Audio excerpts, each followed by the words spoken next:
רבותיי, אנחנו סוגרים שבוע ראשון של המועדון העסקי עם כל העדכונים, הסיפורים החמים של היום בעסקים, בכלכלה, בנדל"ן, בטכנולוגיה וכמובן בשוק ההון.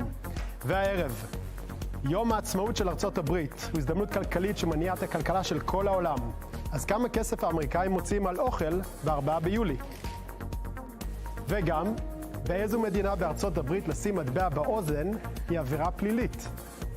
הפסקה קצרה וחוזרים איתנו. תישארו.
ארצות הברית חוגגת יום הולדת 248, התרומה הישראלית לחלום האמריקאי.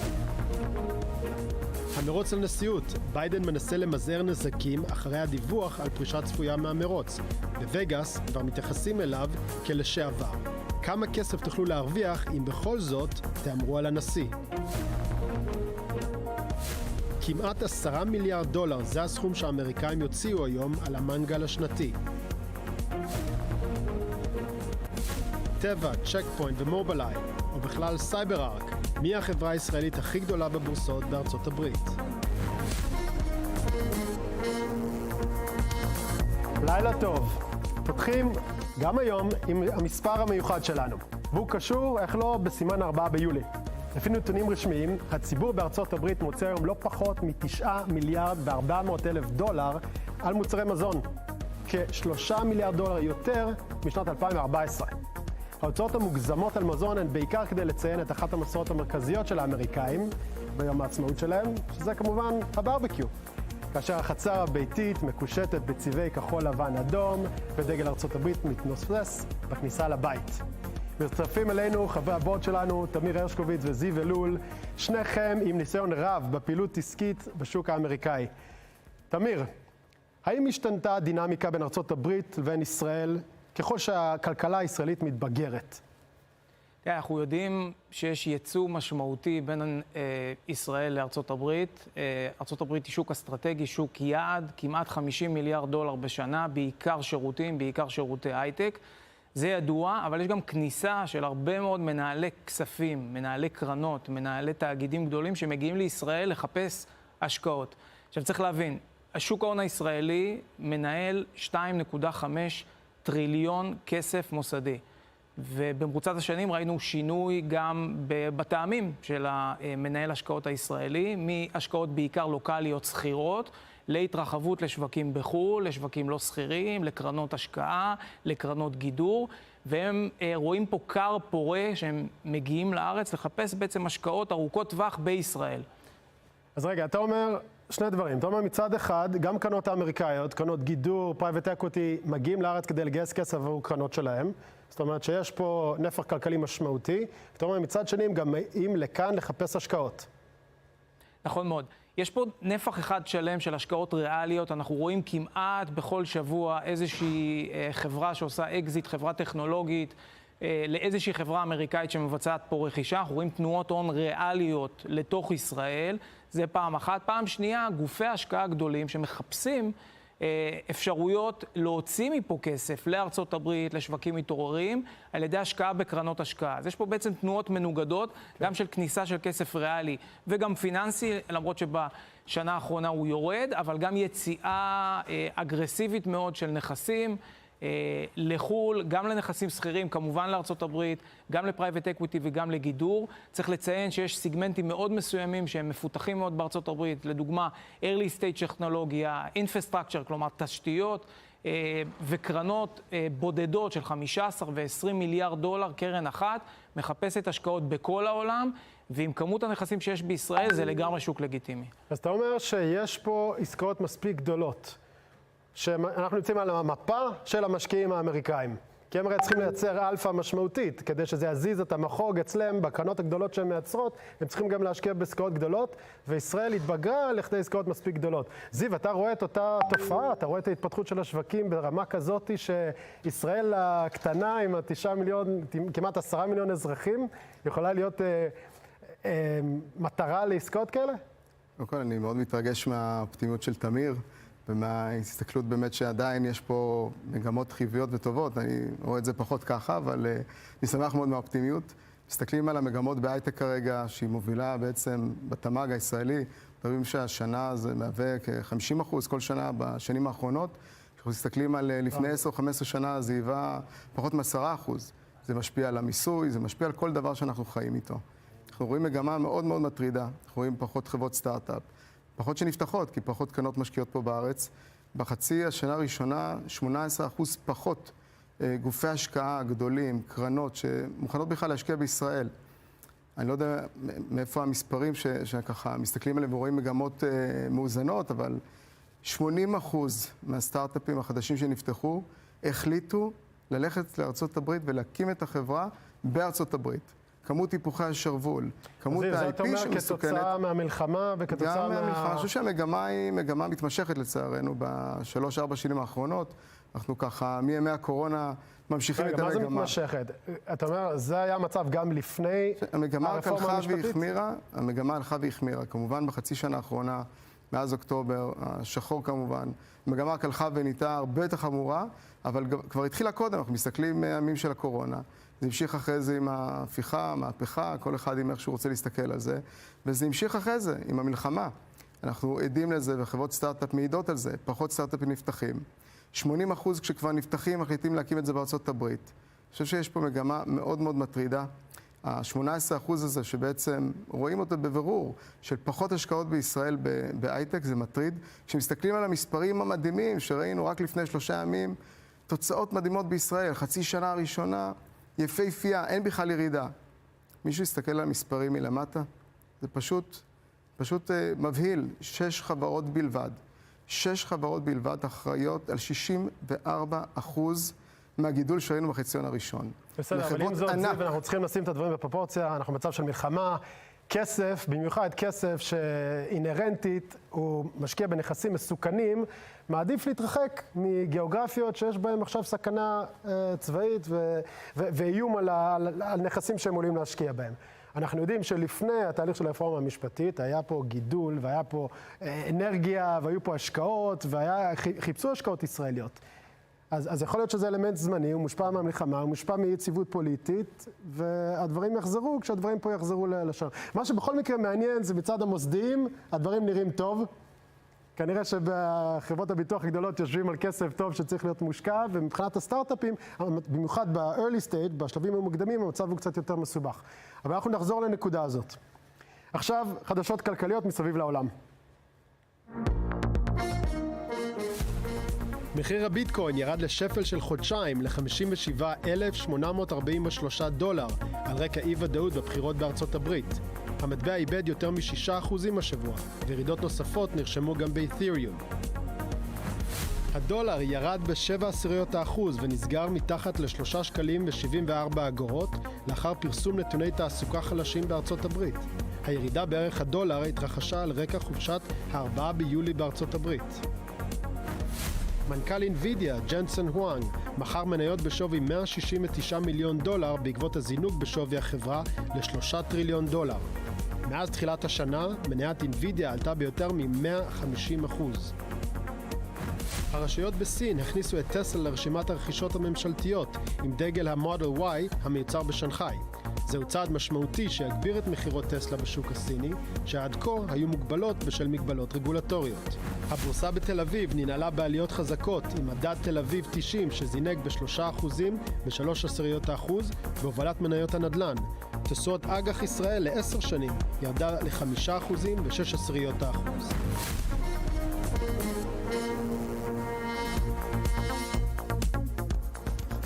אז מה נאחל לידידתנו הטובה ארצות הברית ליום הולדתה ה-248? אמריקה, ארץ האפשרויות הבלתי נגמרות. זו שהכניסה לחיינו את ה-NBA, את האייפון, את הנרי פורד, את סטיב ג'ובס ואת ביונסה. אמריקה, המדינה שנתנה לנו את החוקה האמריקאית. מסמך שהוליד מסורת פוליטית שאפשר רק לקנא בה. רעיונות של חירות, חופש דת, שוק חופשי והמרוץ להגשמת החלום האמריקאי. אמריקה, שב50 השנים האחרונות הייתה לנו ידידה נאמנה, ולצידנו גם בשעתנו הקשות, ותמיד בסוף סיפקה את הסחורה. אז קודם כל, אני רוצה לאחל לה שהאזרחים האמריקאים ייהנו מהרבה מאוד סדרות ישראליות בנטפליקס, ושמברודוויי ועד הוליווד ייהנו מתרבות ויצירה ישראלית. ששבבי ה-AI שפותחו בארץ ימשיכו לשפר את ביצועי הטכנולוגיה העולמית, שהסייבר הישראלי ימשיך להגן ולשרת את המערכות הצבאיות והאזרחיות של ארצות הברית. שהפיתוחים החקלאיים, הרפואיים והמדעיים שלנו ימשיכו לכבוש את השוק האמריקאי וישפרו את חייהם. אני מאחל מקרב לב שקרנות ההון סיכון האמריקאיות, קרנות הגידור האמריקאיות וקרנות הפרייבט אקוויטי ימשיכו לבוא ארצה בהמוניהן ויצליחו לגייס הרבה מאוד כסף מהמשקיעים בישראל. אני גם מאחל לנסדק ולבורסה בניו יורק שתהיה להם תחרות בריאה מצד הבורסה בתל אביב, כך שיותר ויותר חברות ירצו לצאת להנפקה ראשונה כאן, בתל אביב. ושישראל תגדיל משמעותית את תעשיית הנשק והחימוש שלה, ותהיה עצמאית יותר ובלתי תלויה באמריקאים. כן, את כל אלה אני מאחל לארצות הברית מקרב לב, וגם לנו, הישראלים, שלפני הכל ולמרות הכל, אני לגמרי חושב שאמריקה זה כאן. חזרה לבורד שלנו. רבותיי, יום העצמאות האמריקאי. אני רוצה לדבר איתכם דווקא על העצמאות שלנו. העצמאות הכלכלית של ישראל. תמיר, תמיד מדברים על זה שאנחנו תלויים בארצות הברית. איפה זה בא לידי ביטוי היום? קודם כל בייצוא, צריך להבין, גם אם מפרקים פנימה את מרכיבי הייצוא, עיקר השירותים, קרוב ל-50% מהשירותים, זה שירותים שקשורים בתעשיית הטכנולוגיה. קניין המרכזי הוא ארצות הברית, חברות אנטרפרייז, חברות טכנולוגיה גדולות שצורכות הרבה מאוד מהשירותים של חברות הטכנולוגיה הישראליות. צריך לזכור שיש עודף מול הכלכלה האמריקאית, זאת אומרת, אנחנו יותר מייצאים לכלכלה האמריקאית מאשר מייבאים. העודף הזה גם מכניס פנימה מיליארדים של דולרים ומחזק את המטבע המקומי.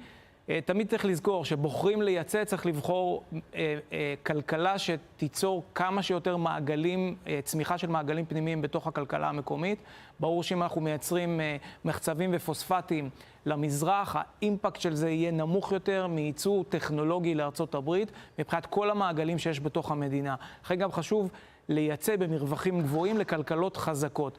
הסכמי הסחר הבילטרליים שיש לנו עם ארצות הברית הם הסכמים אסטרטגיים, גם בייצוא סחורות וגם בייצוא שירותים, ככה שזה מדובר בפקטור קריטי מאוד לצמיחה הישראלית, שהיא מושפעת מאוד מייצוא, בניגוד לכלכלה האמריקאית שמושפעת בעיקר מצרכן מקומי, קרוב ל2/3, פה זה קרוב לחצי, אבל בערך שליש מהצמיחה בישראל היא צמיחה דרך ייצוא. אז האינטרסים הכלכליים מאוד מאוד באים לידי ביטוי בייצוא בריא, בעיקר לארצות הברית ובעיקר בשירותי הייטק. יפה. זיו, האם הכלכלה שלנו והתוצר שלנו גדולים מספיק כדי לראות עצמנו כבלתי תלויים? אני חושב שבסופו של יום אי אפשר לחיות במדינה הזאת כמדינה, בסופו של יום קטנה יחסית, בלי להיות תלויים בייצוא. דיברנו על זה קודם בהיבט של הייטק. הייטק אמרנו שהוא מהווה 20% מהתמ"ג, ודיברנו על זה 53% מהייצוא של הייטק הוא בעצם תלוי בזה, אז אי אפשר בלי התלות הזאת. אני חושב שהתלות הזאת היא חשובה מאוד, וגם היא חשובה לכלכלה הישראלית. אנחנו רואים את זה גם לסין ומדינות אחרות, וראינו מה קרה עכשיו באירופה, רק במה שקרה לתעשייה הביטחונית, רק מההחלטה שאפילו לא נגיע, וזה מה שקרה לנו לפני 2-3 בדיוק, שלא נוכל אפילו להציג בכנס שהיה ביטחוני, וכמה זה יכול להשפיע על הכלכלה שלנו. אז התלות הזאת היא... אבל יחד עם זאת, זה לא התלות. זה שהדירו את רגלינו מהתערוכה בפריז, זה דבר חמור יותר. ולמרות זאת, התעשייה הביטחונית תציג את תוצאות שיא השנה בייצוא לכל העולם, דווקא הראה שאנחנו די עצמאים. תבדקו את הדוחות הכספיים של אלביט מערכות ותראו את צבר ההזמנות המטורף שיש, במיוחד לאור הזירה של רוסיה ואוקראינה, ואני חושב שזה לגמרי תומך במה שאמרת, רועי. כן, לעניות דעתי, הכלכלה הישראלית הגיעה לאיזושהי רמת בגרות מסוימת, שיכולה להתמודד גם עם הדרה מכנסים מסוימים, וגם עם תנודות במצב הגיאופוליטי שלו, ועדיין לשרוד ותמיד לחזור ולהמשיך להתקדם. אפילו יותר מזה, רועי. אני חושב שהתעשייה הביטחונית בארץ וגם תעשיית ההייטק שקשורה לענייני הביטחון, רק תלך ותגדל. שם נראה לי אחרי המלחמה הזאת אנחנו מבינים שאנחנו צריכים להיות יותר עצמאיים, לשלוט בגורלנו. אני חושב שתהיה מגמה מאוד משמעותית של חברות הייטק, סטארט-אפ וגם מפעלים בעולם הביטחון, שתהיה פחות תלות בייצור. כן נראה, אבל בעקבות גם מה שתמיר אמר, ובצדק, הרבה יותר ייצוא גם של כל מה שקשור לביטחון. אז אנחנו נהיה גם פחות תלויים כלפי עצמנו, אבל נהיה עם הרבה ייצוא בנושא ביטחון, וזו מגמה שתלך ותגדל. טוב, נחזור לארצות הברית. אתמול, הניו יורק טיימס פרסם שביידן מתכוון לפרוש מהמרוץ הנשיאות. כמובן שבבית הלבן מיד הכחישו מה הם היו עושים. בתי ההימורים בארצות הברית, בווגאס, כמובן השתוללו. ויש לנו סיפור אחר, לא מצד עיתונאים ולא מצד הבית הלבן, דווקא מצד הבורסאות. ובא לנו לספר את הסיפור אוהן אלתרמן, כתב דסק ארצות הברית. אוהן, האם השווקים יודעים יותר? האם ביידן יגיע לקו הסיום? תקשיב, זה פשוט מדהים, רועי. אתה מסתכל על רוב שווקי ההימורים, ומה אתה רואה? טראמפ מוביל בכולן. אבל מי במקום שני ברוב שווקי ההימורים? קמלה האריס ורועי, כפי שאתה אמרת, נכון לרגע זה, היא אפילו לא רצה. היא לא רצה, אבל היא מובילה בכל זאת על ג'ו ביידן ועל האחרים. אז אתה צודק, עיתונאים המסורתיים הולכים, רוצים להגיע הכי קרוב לג'ו ביידן שאפשר, לראות מה יש בראש שלו, להגיע למשפחה שלו, למקורבים שלו, כדי לעשות חקר אמת מקרוב. אבל מה קורה מצד שני? האנשים עושים חקר אמת מרחוק, מהבית שלהם, בחוכמת ההמונים, שמים כסף אמיתי בשווקי ההימורים, והנה, שם כבר החליטו מה הולך להיות. זה באמת מדהים. ורועי, אם אתה רוצה לשמוע, אני יכול להגיד לך על מחקר מרתק, על העבר ועל האמינות של שווקי הימורים. כן, אני רוצה לשמוע. אז ככה, מסתבר ששווקי הימורים זה לא דבר חדש. זה היה קיים אפילו מ-1880 בוול סטריט. אז יש פרופסור מקולומביה, יחד עם פרופסור מאוניברסיטת טקסס, שחקרו את התקופה בין 1880 עד 1960 עם אותם שווקי בחירות בוול סטריט. אז עכשיו רואי, זו תקופה של 80 שנה. הרבה דברים השתנו במהלך הזמן, ואחד הדברים זה תחילת הסקרים. אז בשנים האחרונות של התקופה היו סקרים של בחירות. בתקופה הראשונה, ההתחלה של התקופה, לא היו סקרים של בחירות. אז בתקופה שהיו סקרים, סביר להניח שמי ששם כסף על בחירות, קודם כל הולך ולראות מה אומרים בסקרים. ועל סמך זה מקבל את המידע והולך ועושה את האימור שלו. או עם הסקרים או בלי הסקרים, אבל בכל מקרה עם התייחסות כלשהי לסקרים. כן. בהתחלה לא היה. פשוט אנשים שמו את האצבע שלהם למעלה והחליטו. אין ספק שסקרים זה כלי מרתק והם הולכים ומשתפרים עם הזמן. אבל ידיעה עכשיו שרק יצאה לפני כמה דקות, וזה שקמלה האריס עכשיו משתתפת בכל השיחות וכל המפגשים של הנשיא ביידן, כל הפגישות עבודה שלו. כמעט נראה כאילו יש איזשהו גיבוי, או מישהו אמר לי במקום אחר, אולי אפילו בייביסיטר, כדי לחפות. כן, אנחנו לא יודעים מה הדינמיקה שם, אבל אנחנו צריכים לשים לזה לב. זיו, אני רוצה לפנות אליך, לצרף אותנו רגע לסיפור הזה. האם הכלכלה של ארצות הברית תלויה, או הכלכלה של ישראל תלויה בארצות הברית, עד כדי כך שנשיא אמריקאי יכול להשפיע על כלכלת ישראל? אני חושב שבגדול כן.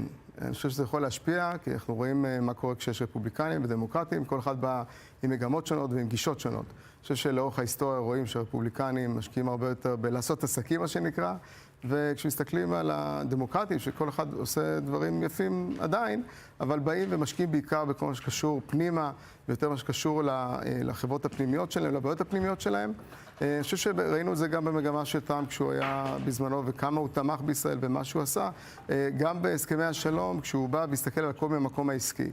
האם לנו כמדינה זה יכול לשפר את ההסתכלות הזאת? כנראה שכן. האם זה ממש קיצוני? התשובה היא שלא. כנראה שניהם טובים. יכול יכול להיות שעם טראמפ, אם הוא ייבחר, זה כנראה יעשה טוב יותר מבחינה כלכלית, כי הוא יבוא יותר עם גישה עסקית, מסחרית, אז ייתכן וזה יכול לעזור. כן, תמיר, אתה מסכים עם זה? אם טראמפ ייבחר, איך השווקים יושפעו מזה, מה המגמות? ולכאורה, השווקים צריכים לתמחר את זה כבר קדימה, נכון? אנחנו, נובמבר זה אוטוטו. טוב, היכולת לצפות את טראמפ היא כמעט בלתי אפשרית, אז מה שאפשר לעשות זה פשוט ללכת לכהונה הקודמת שלו ולראות מה הוא עשה, איזה אג'נדות הוא הוביל. אז יש שתי אג'נדות מרכזיות. האג'נדה הראשונה זה מלחמת הסחר עם סין, תכף נדבר על זה, אבל זה סיפור שלם שהוא אובססיבי לגביו. העניין השני זה כל מה שקשור לדברים מזהמים, יציאה מפריז אקורד, פלטות וכולי, אז כל מי שבז'אנר של האנרגיה המתחדשת בכלל ו-PV בפרט אמור לחשוש מאוד, והסנסור, בהמשך למה שמלומדי אמר פה קודם, הסנסור הכי מדויק זה לראות את מניות ה-PV בארצות הברית שמתרסקות מיד אחרי העימות, ובמקביל בבורסה בתל אביב, מניות האנרגיות המתחדשות, Enlight, Energix, שיורדות קרוב ל10% תוך 3 ימים. אז צריך להבין, אלה האג'נדות. דבר נוסף, שזה בעצם ההישג הגדול ביותר של הכהונה הקודמת שלו, זה ההפחתה של מס החברות.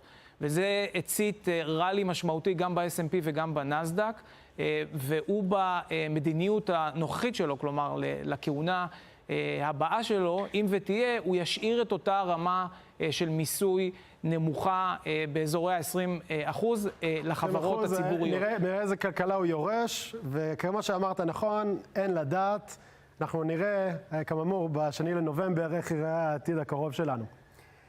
ועכשיו, מי החברות הכי שוות שהונפקו בנסדק? החברות הישראליות שהונפקות. ומי החברות הישראליות הגדולות בארצות הברית? החמישות של המועדון העסקי. מיד.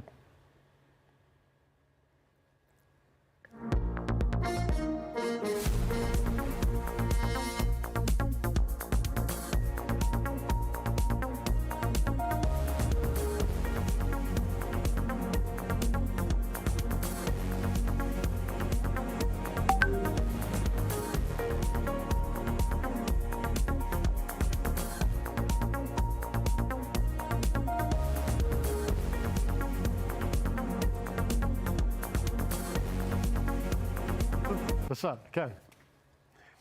ארצות הברית ידועה בתור מעצמה עם הרבה מסורת. אבל יש כמה חוקים משונים שהיא חוקקה במהלך השנים, שגורמים לרבים להרים גבה.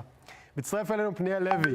פניאל, מה החוקים הכי מוזרים שנתקלת בהם בספר חוקים של ארצות הברית? תקשיב, נתקלנו בהמון חוקים. באמת יש מאות חוקים שבאמת, אני באמת מנסה לשאול את עצמי, מה חשבו לאותם אנשים שאמרו, את זה אני עושה, זה החוק שאני עושה לאותם אנשים, אבל איך תבין אנשים? אנחנו בחרנו בעצם 5 חוקים ב5 מדינות. אנחנו נתחיל במדינה הרחוקה ביותר, אם זה מדינת הוואי, המדינה ה50 של ארצות הברית. בהוואי זה לא חוקי לשים מטבע בתוך האוזן. מטבע בתוך האוזן אסור לשים, אם תשים כמובן תחטוף קנס. זה קצת מצחיק, אתה שם, לא משנה, אתה יודע, מטבע בדרך כלל זה סכום זעום, קטן, ואילו הקנס של זה כמעט $500. זה קצת תלוש מהמציאות. ואם נעבור בעצם למדינה הבאה, אם זו פלורידה, ששם אסור לשיר בציבור בזמן שאנחנו עם בגד ים. זאת אומרת, אם אתה עכשיו חוזר מחוף הים, מחוויה, מכיף, מההנאה, עכשיו אתה פה נמצא בתל אביב, נגביל את זה לתל אביב, אנחנו פתאום לא יכולים לעשות את הדברים האלה, לבוא ולשיר את השירים שאנחנו כה אוהבים. בכל זאת, אנחנו ישראלים, אוהבים לשיר בקולי קולות, לבוא ולהנעים קצת זמננו. ואם אנחנו נסתכל על קנטקי, שבעצם שמה אסור לאדם לשאת גלידה בתוך הכיס האחורי. שאם וכאשר תעשה זאת, אני לא מבין למה אנשים בכלל צריכים לעשות זאת, אתה תיכנס $50. אבל עוד דבר, אם אנחנו נסתכל רגע על עוד דבר קטן, אם אנחנו כבר נעבור מהחוקים אל המשהו המחייך והטוב שקרה היום, שבעצם פרסם לנו בטוויטר חברנו, ובא ורשם ככה, שיש בתוך מקדונלדס איזו סוג של, אתה יודע, חוויית המניה שהולכת בה ועולה ויורדת, עולה ויורדת. ואני מאמין שאנשי המסך עכשיו בדיוק רואים את זה, שאם הם יסתכלו היטב, הם יראו את הסימן של האם, הסימן של מקדונלדס. שבו אנחנו בעצם רואים שגם, לא משנה מה קורה, עולה ויורדת, בסוף החברה מרוויחה, והנה, הרווחנו עוד פרסום קטן לחברה. תודה רבה, פניאל. פעם הבאה אני מצפה ממך להביא גם חוקים מוזרים בישראל. אני בטוח שיש גם כאלה. רבותיי, הלילה, ב10 לחצות, משדר מיוחד בריטניה בוחרת עם נדב אלימלך לסיקור תוצאות מדגמי הבחירות בממלכה. ובאותו עניין, זיו אלול, עם מבט מעניין על פרשת השבוע, פרשת קורח. מה ניתן ללמוד מהמנהיגים בפרק על תוצאות הבחירות ברחבי העולם? זיו. הייתי כמה שזה מצחיק או עצוב, אבל אנחנו רואים דמיון של 3,000 שנה אחורה גם על היום. אז באמת הסיפור של קורח ועדתו זה שהוא בעצם רצה לחלוק ולהגיד משהו שהוא כנגד משה, ומה שקרה שפשוט נבלע באדמה. כל הסיפור איתו בכלל מדהים, כי הוא היה עשיר, כולם רצו, כי הוא היה בוהק, ללכת אחריו וללמוד ממנו ולרצות להיות קרוב אליו. אז הוא ועדתו, שזה עוד 250 אנשים, פשוט בגלל מה שהם רצו לעשות, שבעצם זה לחלוק. לחלוק זה בעצם היה להתחלק, והוא בחר צעד, ואומר בעל עקדה על זה, שהוא בעצם רצה להפריד את עצמו מאחרים. אז המנהיגים של היום צריכים ממש להיזהר. אפשר להעביר ביקורת, אתה יכול להיות חבר, להיות קולגה, כמו שאומרים באנגלית. אל תהיה חרב, אתה יכול לעשות חור בספינה, אבל כולם יכולים לטבוע מזה. אז מזה צריך להיזהר ולשמור תמיד על לחשוב אחרת, אבל להיות אחד. טוב, יש לנו עוד דברי תורה פה מהפאנל. אני מוציא את המטבע מהאוזן. אתה מזמן מאוד, תמיר, זה לאבא להכין גם דבר תורה, בערב שבת. סגור. בחירות בבריטניה, רבותיי. יש בחירות בבריטניה, יש לנו בחירות בצרפת מגיעות. תמיר, איך אתה מתמחר? איך אתה מגדר עכשיו את ההשקעות שלך? הרי יש לנו איזה צפי של מי יעלה בבריטניה, ופחות או יותר אנחנו יודעים מי גם יעלה בצרפת. קודם כל צריך להבין מה מורכב המדד הבריטי, לפני שאנחנו מקבלים החלטות. המדד הבריטי הוא מדד מאוד סולידי, כלומר הוא עתיר במניות בנקים, תעשייה, אנרגיה, יש בו אחוז טכנולוגיה. זאת אומרת, זה מדד שכמעט לא זז שה-S&P והנסדק עולים, אז הוא מדד מאוד מאוד דפנסיבי. היה אירוע של הברקזיט כמובן, אבל מעבר לזה אנחנו רואים תפקוד חסר ברור של המדד האנגלי, כלומר סטיית תקן מאוד מאוד נמוכה, בשנים טובות הוא עולה באחוז, בשנים רעות הוא יורד באחוז. אז אני יכול להגיד לך באופן אישי, החשיפה של גופים מוסדיים לשוק הבריטי היא נמוכה מאוד, בגלל שהאג'נדה היא אג'נדה טכנולוגית אמריקאית. לגבי צרפת הסיפור טיפה שונה, צרפת הולכת לאיזשהו קו. צרפת אנחנו נדבר בשבוע הבא, ככל שנתקרב שם לבחירות.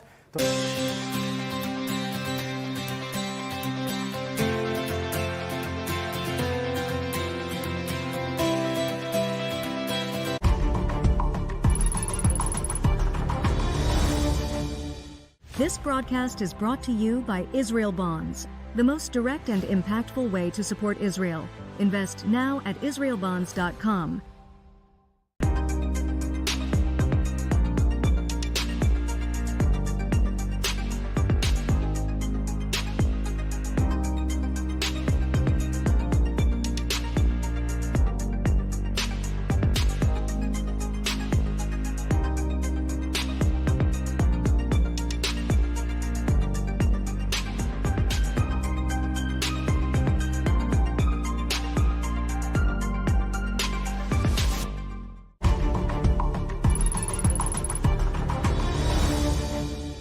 This broadcast is brought to you by Israel Bonds, the most direct and impactful way to support Israel.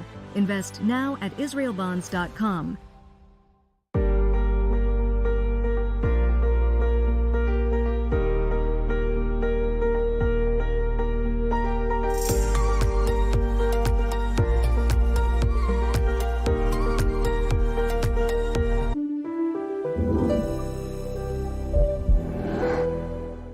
As a father of 3 kids that believes in the body's natural ability to heal itself, I'm grateful to Z-Medicare for the incredible and worthwhile solution they have given me and my family. Since we've started using the machine, we have pretty much stopped using over-the-counter medication, and the kids sleep through the night and wake up feeling better. I believe that every family should have a Z-Medicare at home.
Bienvenidos a News 24, el magazine de noticias y análisis en español de i24 News.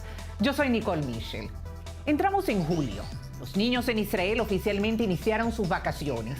Han pasado un año escolar de complejos retos que ha puesto en prueba su capacidad de resiliencia. Comenzaron el año escolar en septiembre de 2023 y un mes después llegó una guerra inesperada con la penetración del grupo terrorista Hamas en territorio israelí, violando mujeres, niñas, asesinando incluso hasta bebés. Y no tan solo eso, secuestrando niños. Hoy, después de más de 8 meses, 2 niños siguen en manos del terrorismo yihadista. Ariel, de 4 años, y Ekfir, de 1 año. Ellos no pudieron ir a la guardería. No sabemos dónde están. Yo soy periodista, pero también madre. Madre latina, de 2 niños israelíes. Maya, de 11 años, y Ariel, de 7 años. Mis hijos este año aprendieron palabras que nunca habían pronunciado anteriormente al 7 de octubre. Secuestro, muerte, antisemitismo, terrorismo, misiles. Jamás. Mientras yo estaba trabajando en mi labor comunicacional, mis hijos, como todos los niños de Israel, estuvieron 2 meses sin colegios, resguardados en los cuartos de seguridad de las casas. Mi amiga francesa Natanela, que trabaja como peluquera desde su casa, los cuidaba junto a su hijo Maor. Yo, mientras visité los kibbutz del sur, donde recuerdo una imagen que no olvidaré. Una casa completamente quemada por los terroristas. Una familia masacrada. Recuerdo ver los 4 cepillos de dientes eléctricos en el baño, conectados todavía, en un único lugar donde el fuego no llegó. El champú para niños como el que utilizan mis hijos. Y en ese momento pensé, soy una afortunada. Debo luchar por un mejor porvenir para la generación venidera. ¿Y cómo? A través de la palabra y las acciones. Apostando por los niños israelíes y palestinos en coexistencia. Denunciando los cuadernos de la UNRWA, de la Organización de Naciones Unidas, que educaron a los niños gazatíes al odio hacia los judíos. Porque del río al mar tendrán que vivir 2 pueblos, el palestino e israelí. Lo cierto es que otro frente se está abriendo en el norte con Líbano y del que peligra un verano difícil en Israel, Hezbollah. Todavía falta mucho por hacer.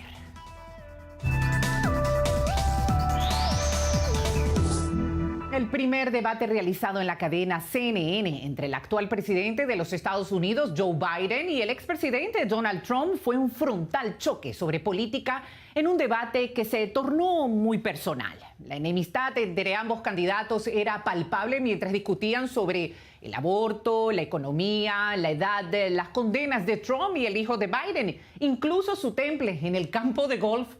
Pero Israel, la guerra y Hamas eran uno de los temas por los cuales estaban puestos los focos.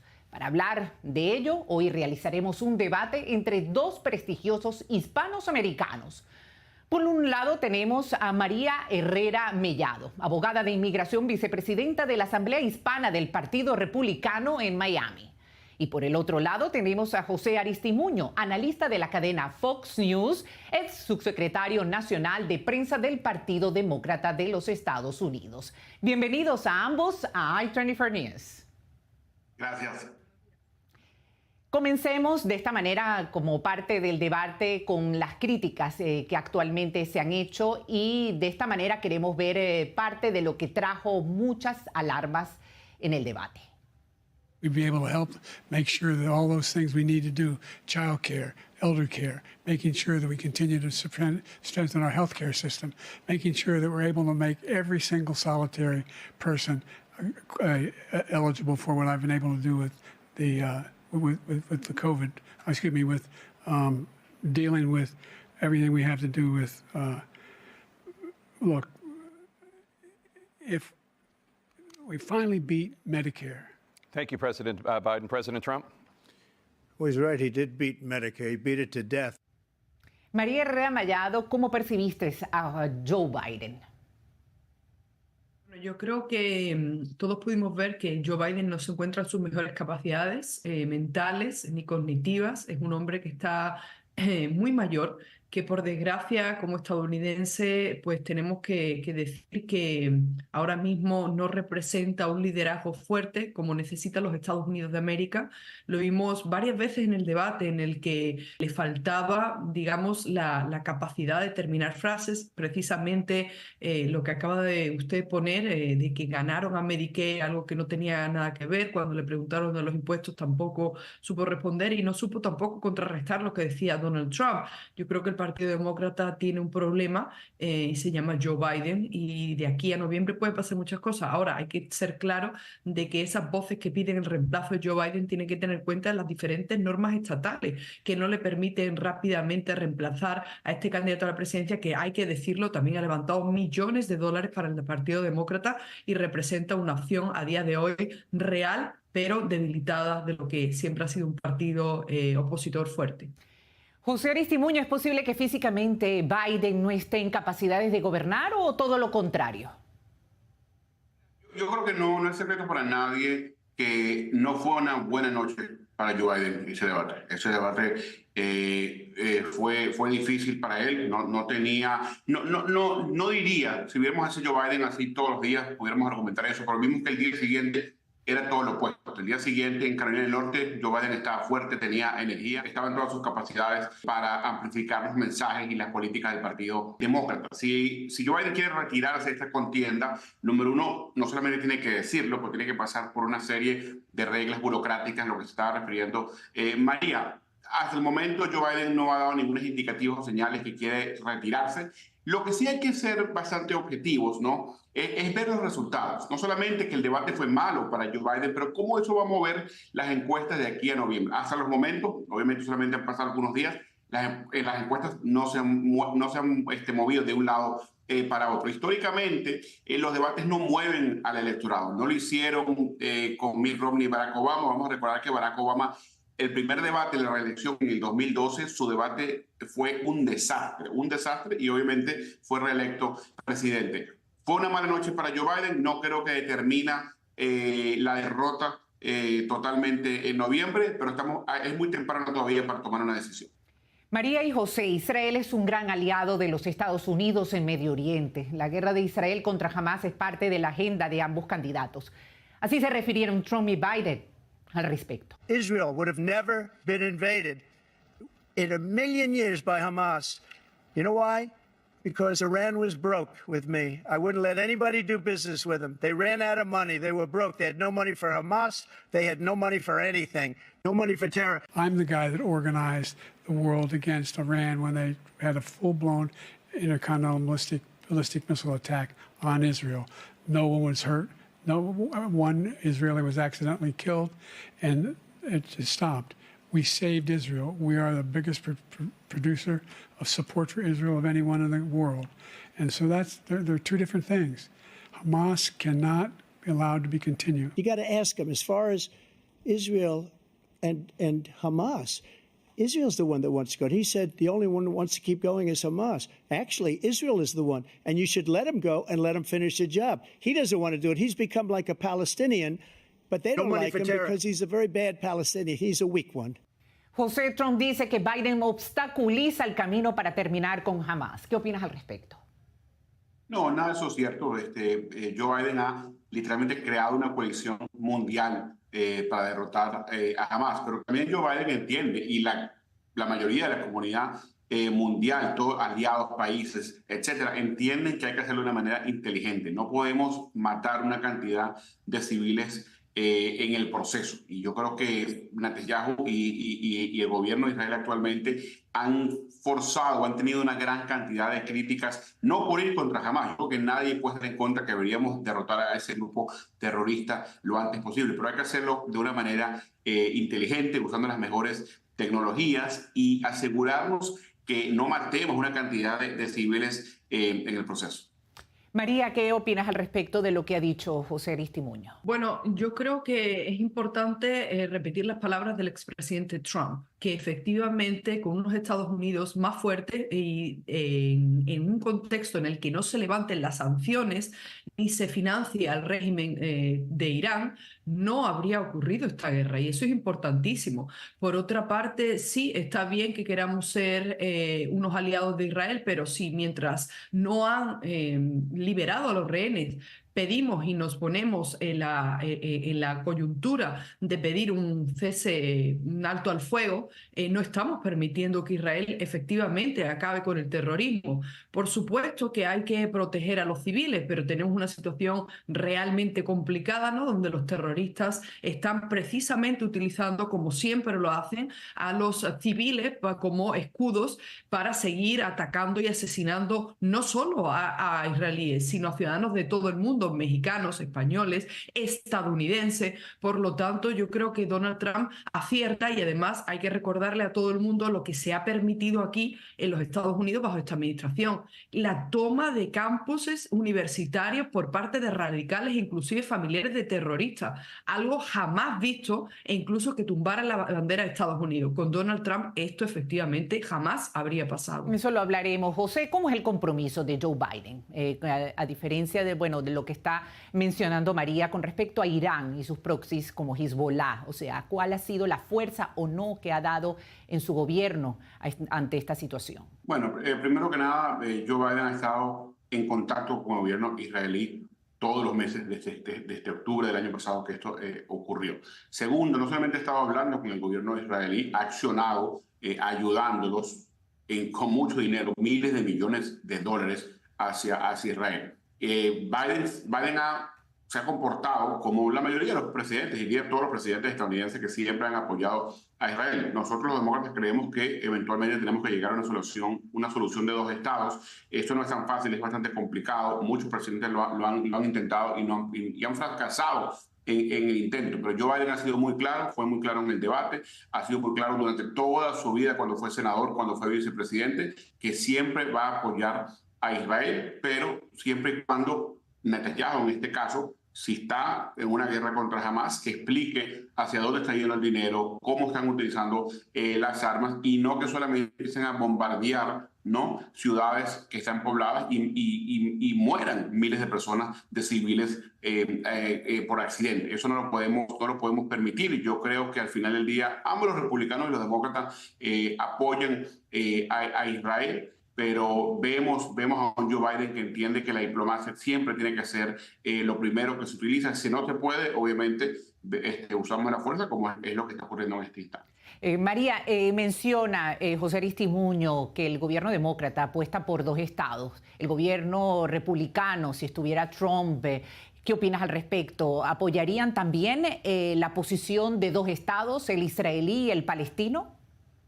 Bueno, yo creo que Trump ha sido claro de que es una posibilidad, pero que ha sido realmente difícil, ¿no?, llegar a ese punto. Lo que sí hizo el expresidente Donald Trump es llegar a los acuerdos de Abraham Accord, establecer además las relaciones entre Israel, Estado de Israel y otros países fundamentales en la región, y también responder que no, el Partido Demócrata no está con Israel. De hecho, hay miembros radicales en el Partido Demócrata que se han negado a condenar el terrorismo de Hamas en Israel. Tenemos a 3 mujeres del Partido Demócrata que rehúyen esta cuestión. Es más, que apoyan el levantamiento de la izquierda más radical en los campus universitarios estadounidenses. Ahora, esto es terrible, porque Israel es nuestro aliado, y efectivamente sí es verdad que Joe Biden no ha dejado por el momento de apoyar, aunque sea con condiciones, al Estado de Israel, pero esto no nos asegura que consigamos la paz en el Medio Oriente, que sí es algo que el expresidente Donald Trump lo consiguió, y que si en un posible reelecto, en un posible mandato en 2025, yo creo que sería su objetivo claro, no solo en Israel, también en Rusia y Ucrania. Está ahora mismo el mundo en llamas. Completamente. José Aristimuño, ¿qué opinas de lo que dice, lo que opina María? ¿No ha estado quizás 100% Joe Biden? ¿Estaría más Trump con respecto a su posición en Medio Oriente, Israel, la única democracia en esta región? Sí, bueno, déjame responder rápidamente a María frente al comentario que hay 3 mujeres demócratas que no apoyan a Israel. Primero que nada, obviamente, vivimos en una democracia, tenemos libertad de expresión y de opiniones. No todo el mundo en el Partido Demócrata piensa de manera igual, no todo el mundo en el Partido Republicano piensa de manera igual. En Estados Unidos actualmente hay 535 miembros del Congreso, 435 están en la Asamblea, en la Cámara Baja, y 100 de ellos están en la Cámara Alta, en el Senado. 535, que 5, voy a exagerar, que 10 no estén de acuerdo con la política de Israel, no significa que todo el Partido Demócrata no está con Israel. Yo creo que hay que tener cuidado en generalizar, pero sí te puedo decir que, vuelvo y repito, Biden ha estado actuando, no solamente hablando, actuando, dándole miles de millones de dólares a Israel. Siempre ha sido nuestro aliado, uno de nuestros aliados más viejos de la historia. Estados Unidos fue el primer país en el mundo que reconoció a Israel en su tiempo. Así que nosotros vamos a seguir ayudando a Israel en todo lo que podamos hacerlo, pero vuelvo y repito, sobre todo cuando le estamos dando dinero y armas, tenemos que tener mucho cuidado que no se estén usando de una manera irresponsable. Exacto. Y con respecto a lo que hablaba María en cuanto a las protestas en las universidades estadounidenses, según lo que ha dicho ella, con el gobierno de Trump no hubiese sucedido y en el gobierno de Biden ha sucedido. Ha creado un gran antisemitismo en distintas universidades importantes en los Estados Unidos. ¿Qué opinas al respecto? ¿Qué ha hecho el gobierno de Biden con esta situación? Sí, es una excelente pregunta. Yo creo que tenemos que tener mucho cuidado en no buscar la censura o suprimir, sobre todo a estudiantes, gente joven que busque o permita amplificar su propia opinión. No podemos permitir de usar la censura como se usa actualmente en Venezuela contra la oposición venezolana. Yo creo que Donald Trump lo ha dicho muy claro. Él quiere ser un dictador desde el primer día que llega a su mandato, y estos son los tipos de opiniones cual busca un dictador. No estoy de acuerdo con los estudiantes que lo que están diciendo. No estoy de acuerdo, y sobre todo que muchos de los estudiantes, lo digo con todo respeto, les falta educación sobre el tema. Pero si hacemos una campaña educativa a estos miles de estudiantes y entienden realmente que Israel lo que estaba haciendo era defendiéndose en todo lo que pasó en octubre, ¿no? Yo creo que hubiera mucho menos cantidad de personas haciendo ese tipo de protestas en la universidad. Gracias, José Aristimuño. 15 segundos. María, ¿cómo hacemos para combatir el antisemitismo? Quizás en 15 segundos podamos saber. Bueno, yo creo que este gobierno y, como dice José, tanto republicanos como demócratas están haciendo un esfuerzo por denunciar abiertamente el antisemitismo, pero hay que hacer mucho más. Al igual que se refería José, yo creo que la clave está aquí en entender que en las universidades estadounidenses hay un cáncer real, que es un intento de revolución constante contra todo lo establecido que funciona, inclusive hasta contra la democracia. Por lo tanto, también apoyo que muchas personas retiren los fondos y que apoyemos de verdad la libertad de expresión sin abiertamente endorsar el terrorismo. Eso es indignante. Muchísimas gracias, María Herrera Mellado y José Aristimuño, dos grandes prestigiosos analistas hispanos americanos, por haber estado con nosotros en i24 News. Muchísimas gracias. El presidente de Stand With Us Brasil, André Lage, es un gran defensor de la verdad ante los medios de comunicación del gigante Brasil. Caminando por la antigua Yafo, conversamos sobre la guerra. Veamos el siguiente reportaje.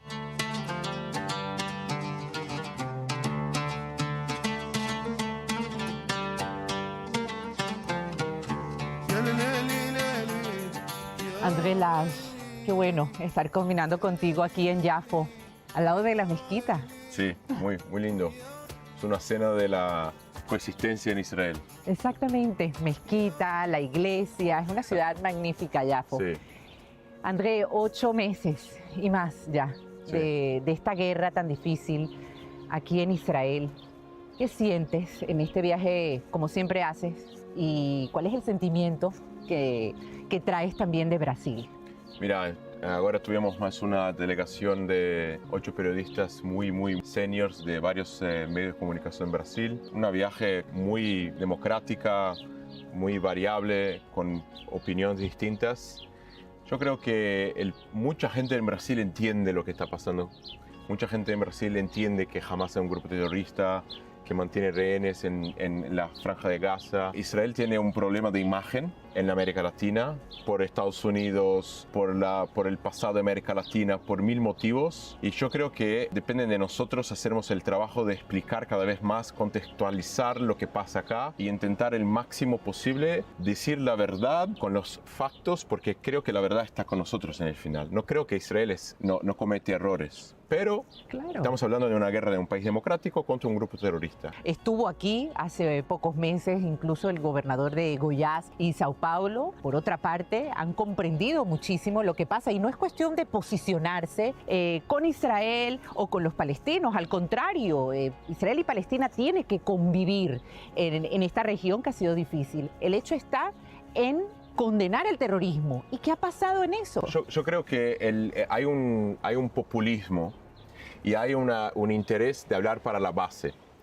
Entonces, la gente que quiere hacer política mientras tiene que hablar la verdad, es menos popular decir la verdad. Quien tiene la verdad normalmente tiene que hacer mucho más trabajo. Exacto. Una persona que miente puede solamente tirar en la televisión. Israel está haciendo genocidio. Y la gente los israelíes que están luchando, que quizás son contra el gobierno, pero están luchando en Gaza, saben que no es un genocidio, pero tienen que explicar, tienen que traer datos, tienen que mostrar fotos, tienen que mostrar videos, tienen que mostrar los telefonemas, los panfletos que se tiran en la Franja de Gaza, los hospitales de campaña. O sea, tienen que hacer un trabajo que tarda más tiempo y siempre la persona que tiene la verdad tiene que hacer más trabajo do que la persona que miente.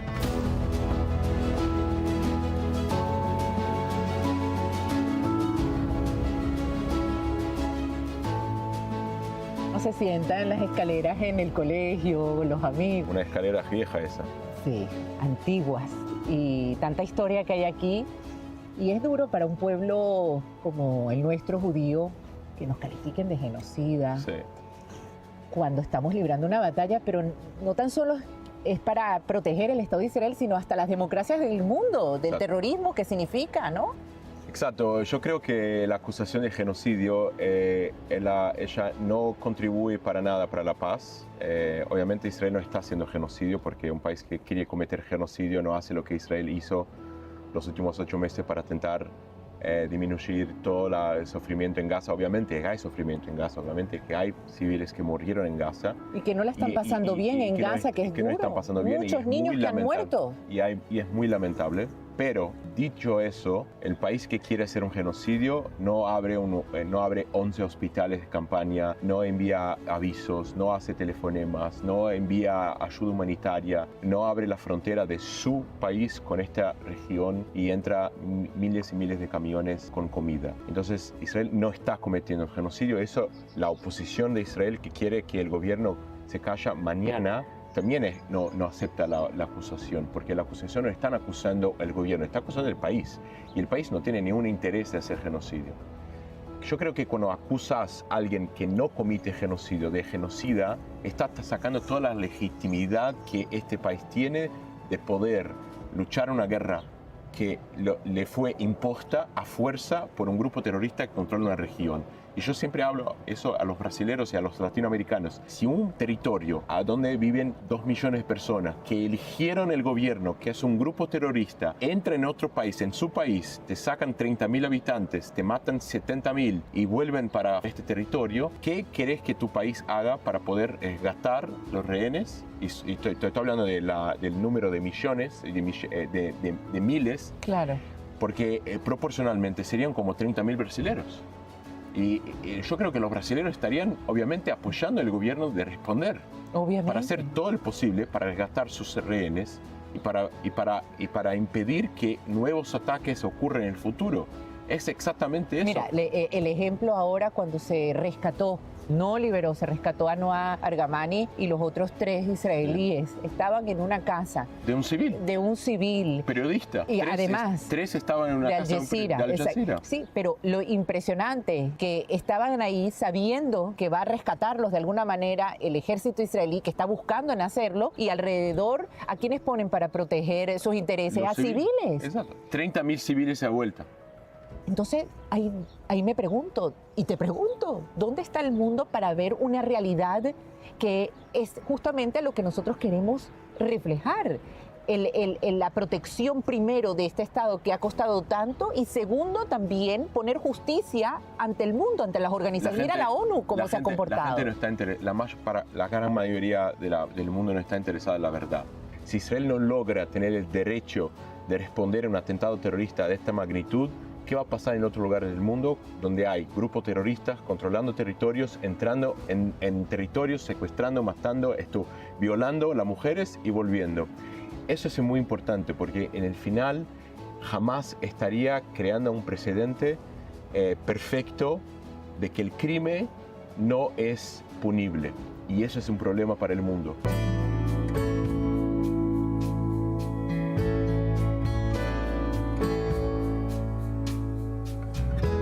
André, el río, el mar, sí. Tanto que han querido Acá buscar. Tenemos el mar. Exactamente, el mar que es parte de nuestro globo terráqueo donde todos tenemos derecho a vivir, a existir. Israel, estas son sus tierras milenarias. ¿Qué esperas tú para el futuro, André Lash? Yo creo que la gente tiene que entender que eso no se va a lugar ninguno. Los palestinos no van a lugar ninguno y acá, eso todo que vemos es una economía de $1,5 trillón, es un país de 10 millones de personas. Eso no se va a lugar ninguno. Eso va a continuar existiendo y nosotros tenemos que hacer con que la gente entienda que solamente el diálogo, la diplomacia y la paz es posible. Y mientras hay grupos que intentan usar la fuerza, hay que usar la fuerza contra ellos porque ellos son los enemigos de la paz. No va a existir acá un país, va a siempre existir dos pueblos y tiene que ser dos países. Del río al mar pensamos como Albert Camus.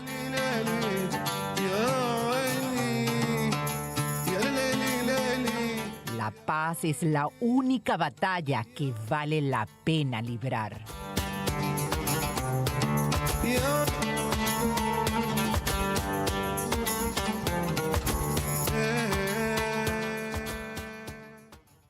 Hasta aquí nuestro programa de hoy. A través del QR nos gustaría saber desde dónde nos ven. Acabamos de lanzar nuestro canal de YouTube. Asegúrate de suscribirte para tener contenido exclusivo desde Israel en español. En nuestros estudios en Tel Aviv de i24 News me despido. Gracias por estar con nosotros. Será hasta la próxima.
Past 12 years, I had a severe COPD. My situation got so bad that I could hardly get out of bed. 1 year ago, I bought the Medicare, and since then, my life changed rapidly. I can walk, go upstairs, and function on a reasonable level. A year ago, I had one leg in the grave. What I call Magic Air saved my life.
Welcome to Middle East Now. First, our headlines.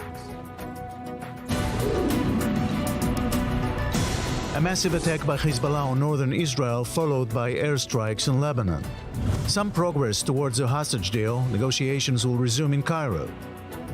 And how drones are changing the battlefield.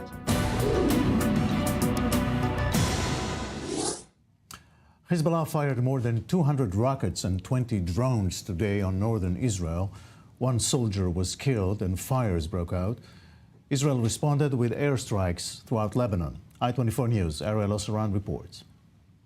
As expected, Hezbollah launched a massive series of rocket and drone attacks on northern Israel on Thursday, retaliating for Wednesday's elimination of one of its senior commanders in an Israeli airstrike near the southern Lebanese city of Tyre. The IDF said Hezbollah fired some 200 rockets and launched 20 explosive-laden drones at Israel.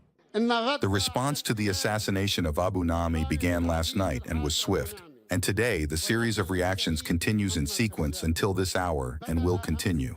They were aimed at new places that Israel never imagined would be hit. The IDF said a reservist officer, 38-year-old Major Itai Galia, was killed by rocket impact. Emergency services said it treated 2 people who were lightly hurt by falling while running to shelters. A number of fires were sparked as a result of some of the rocket and drone interceptions, including one in a mall in Akko, near Haifa.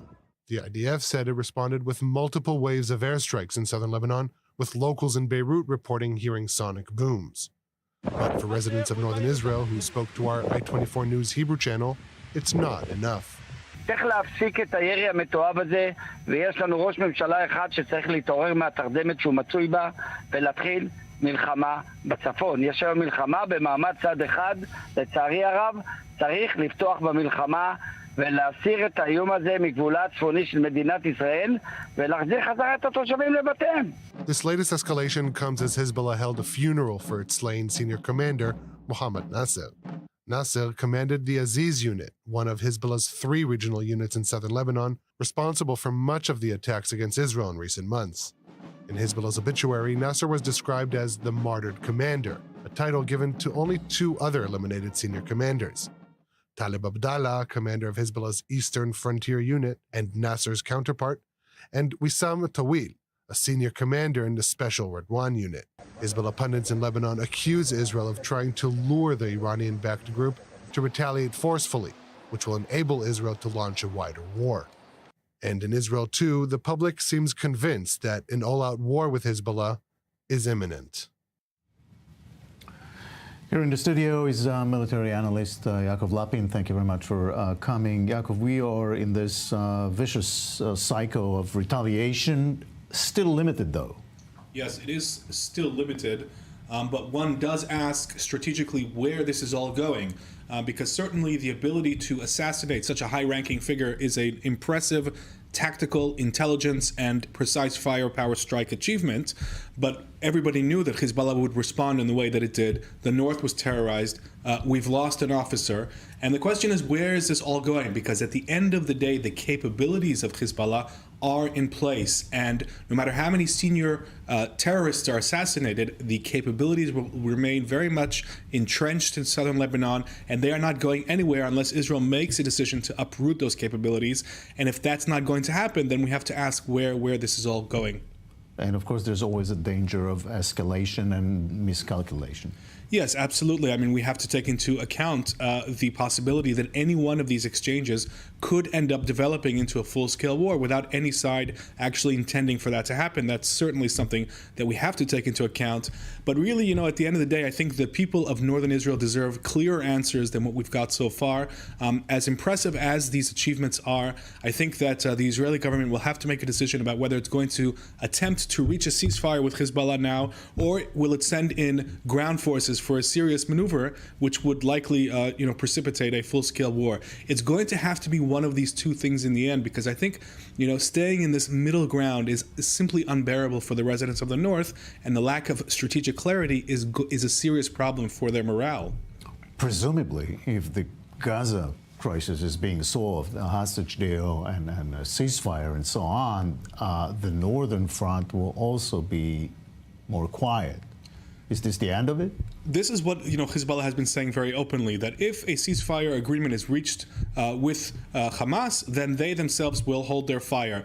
Now, the thing is that Hezbollah is actually saying this because they've been trying to extort Israel into essentially enabling Hamas to survive the war, come back and take Gaza. That is their assigned role in the Shiite Iranian axis. This is how Iran has activated its chief proxy in the region to pressure Israel to try and allow Hamas to survive. And I think another important question is, what will Hezbollah do if no truce is achieved in the south, and if Israel transitions into stage C, the targeted operation stage, which it is preparing to move into in the coming weeks? What would Hezbollah do then? And we're getting mixed signals about that. We haven't had a clear answer, so it could be worth exploring that option for Israel. How will Hezbollah respond? Because if it draws down in that kind of situation, we could end up stabilizing the northern arena without a ceasefire agreement in the south. And if not, then clearly the current situation will be untenable and Israel will have to make serious decisions. Right. But you've mentioned that Hezbollah is actually on the record saying that if the Gaza situation is being resolved, they will back off. Yes, that's right, because they are trying to extort Israeli decision makers into agreeing into basically an arrangement that would allow the Hamas terror army not only to survive, but to retake the Gaza Strip. At the end of the day, the whole Iranian axis has a very serious vested interest in seeing the Hamas model survive this war.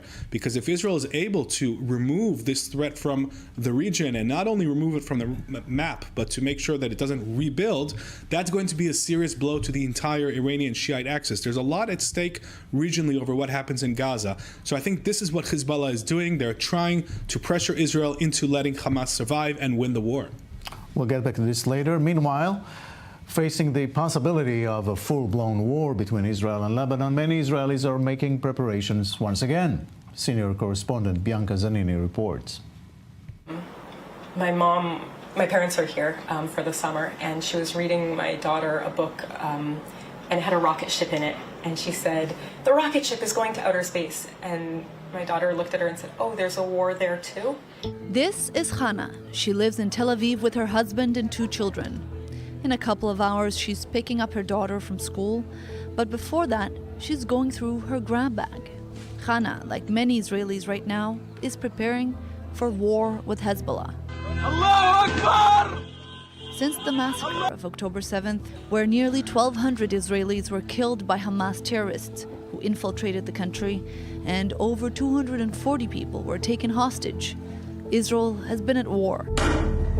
Hundreds of thousands of reservists have been called up to battle, many in Gaza. The brutal reality of the war has caught the attention and, in some cases, the judgment of the international community.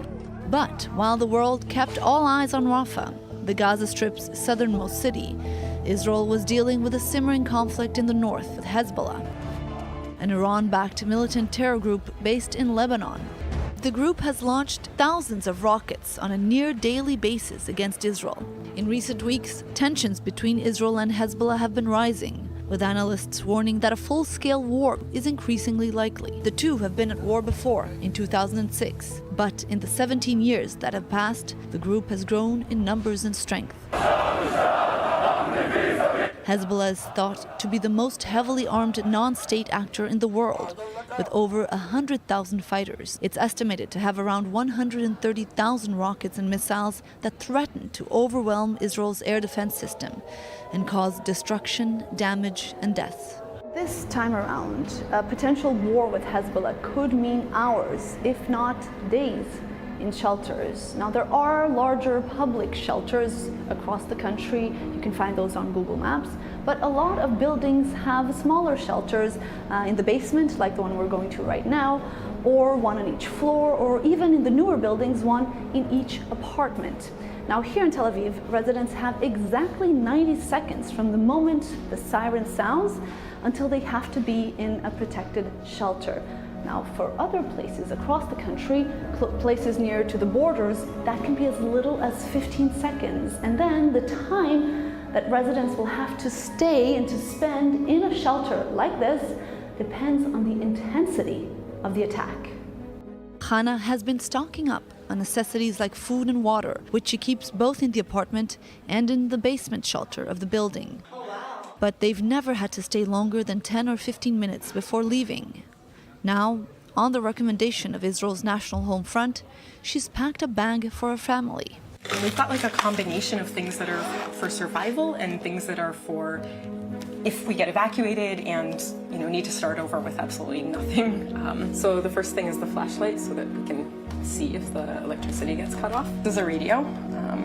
It's a water filter. My entire laptop on a backup drive. Crackers and chocolate, obviously.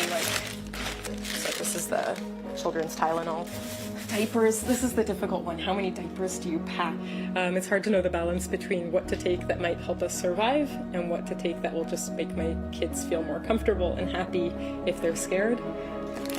Our passports. Leaving feels a lot like abandoning, and that's really hard. And at the same time, if I can do anything for my children's safety, obviously I would do it. So thinking back to my survivor grandfather who survived the Holocaust because his mother stood up and said, let's go. I keep thinking, okay, what would she do?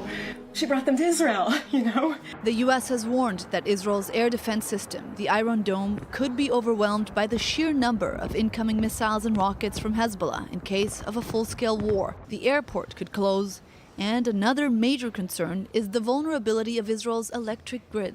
There are two scenarios. The first one is that there's going to be an outage, a power outage, electricity outage around Israel of about 24 to 48 hours. The scenario's possibility is low to medium, but it's a possibility, and we need to take it into consideration, and we need to say to the public that's the situation.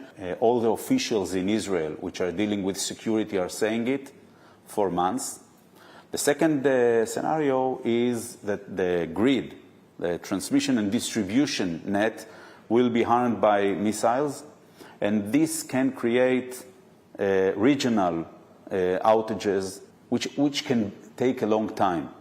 Yeah, that's a terrifying possibility. I know that I would be fine for a few days without electricity. My 1-year-old and my 3-year-old, a little bit less, so. But while Hannah is worried, she feels prepared and trusts that the authorities will do everything they can to keep her and her family safe. Israel is not going to be under darkness. Israel is not going to get back to the stone era or something like this. We don't need to, all of us, the population here doesn't need to be hysterical. But we need to prepare ourselves. No one really knows. What I know for sure is that there are teams and employees in the Israeli Electric Corporation, IC, which will fix it as soon as possible and will fix it even up under missiles, under fire. This week, Hezbollah's deputy said that if there is a ceasefire in Gaza, Hezbollah will stop firing. And currently, the Israeli government is looking through the latest response by Hamas in Gaza to the ceasefire for hostages proposal that's currently being negotiated. But whether or not the ongoing conflict with Hezbollah will escalate into a full-blown war, for Hannah and for many others, the idea of peace seems more elusive than ever. I moved here in 2015, and I was so starry-eyed that by the time that I had children, or at least by the time that they turned 18, that they wouldn't have to go into the army. That's the promise that every generation of Israeli parents is repeating over and over, and I don't believe that now. Back to the studio here, Yaakov Lapin. Anyway, you look at it, in case of a full-blown war between Israel and Lebanon, that would be Lebanon this time, it's going to be mayhem on both sides of the border, right? Well, absolutely. First of all, I would say that, we are once again facing up to the mistake of allowing a terror army to build up its capabilities for years and years and years without any interference. And now we are facing the situation in which, yes, Hezbollah's arsenal, which is larger than that of most NATO militaries, is certainly able to unleash damage and havoc and target the most sensitive civilian and military strategic sites in ways that we've never experienced before. That's certainly something that the IDF Home Front Command says it's been preparing for. It's been working with government ministries and the private sector to ensure continued, sustainable services to civilians during this time of war. Certainly the state has invested resources, but we never know how it's going to perform until this situation actually occurs. And of course, on the other side of the equation, the firepower that the Israeli Air Force has prepared, the ability to strike many thousands of targets per 24 hours, and the very sizable ground force that's now assembled on the border with Lebanon is a sign of very serious military power that's ready, to be unleashed at a moment's notice. We're talking thousands of rockets. Yeah, we're talking many thousands of rockets on the north of Israel and thousands of rockets at the opening stage of this war on the center of Israel as well. It's a level of firepower that we have not experienced before, and our air defenses would have to prioritize, first of all, military bases to make sure that they could continue to function, and then, strategic civilian sites, and the civilian population would actually probably come last in that hierarchy of defense. And if that happens, we should also remind our viewers that Lebanon will suffer badly. Yes, absolutely. Lebanon will sustain damage in this kind of war that it has never sustained before. It will experience rates of attacks and firepower that I don't think we have seen in the Middle East, actually, to be frank, in the history of warfare. But, at the end of the day, I don't think Hezbollah cares about Lebanon. Hezbollah uses Lebanon as a platform. It wants to spread the Islamic Revolution and take over Lebanon on Iran's behalf. That is why Iran built Hezbollah and gives it $700 to $800 million a year. This is the purpose of Hezbollah, and if it has to burn down Lebanon to achieve that, it will do so. And if it can avoid that for now, then it can take those interests into account as well. I don't think they're particularly bothered about which way it goes, but they certainly have preferences for timing. And it seems that at least from the signals that Nasrallah is sending, that they would rather not have that full-scale war right now. All right. We'll talk about the hostage situation momentarily with some updates. But before that, Israel's Druze community paid a heavy human toll in this war, but its leaders feel left out by Israeli government. The Druze applied for equality and fair treatment went unanswered for a long time. Middle East correspondent Ariel Osaran has more. They paid the ultimate sacrifice. And with Israel's multi-front war raging on, its Druze community took a moment to honor its growing list of fallen soldiers. We are planting a tree to commemorate Alim, our hero who gave his life for his people, his country and his community, so that terrorists don't infiltrate the border and do what they did in the south on October 7th. My twin brother, Zahir, was in a class of his own. It's hard to summarize what a special person he was.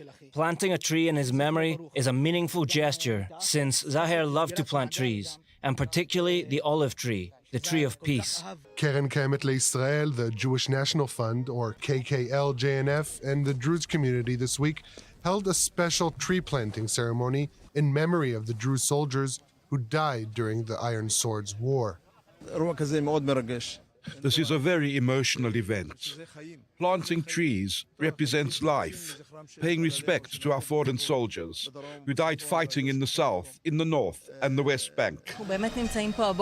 We're here in Achiud Forest, which symbolizes the long-standing partnership between KKL and the Druze community. This memorial recognizes the covenant of blood we have with the Druze in Israel.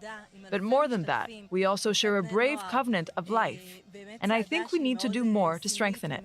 The Druze are a religious minority whose population is split between several Middle Eastern countries. In Israel, they number about 150,000. While the Druze community makes up just 2% of the population of Israel, they make up 3% of all career soldiers in the IDF. And of the fallen soldiers since the start of the war, 9 are Druze, highlighting the covenant of blood between the Druze community and the State of Israel.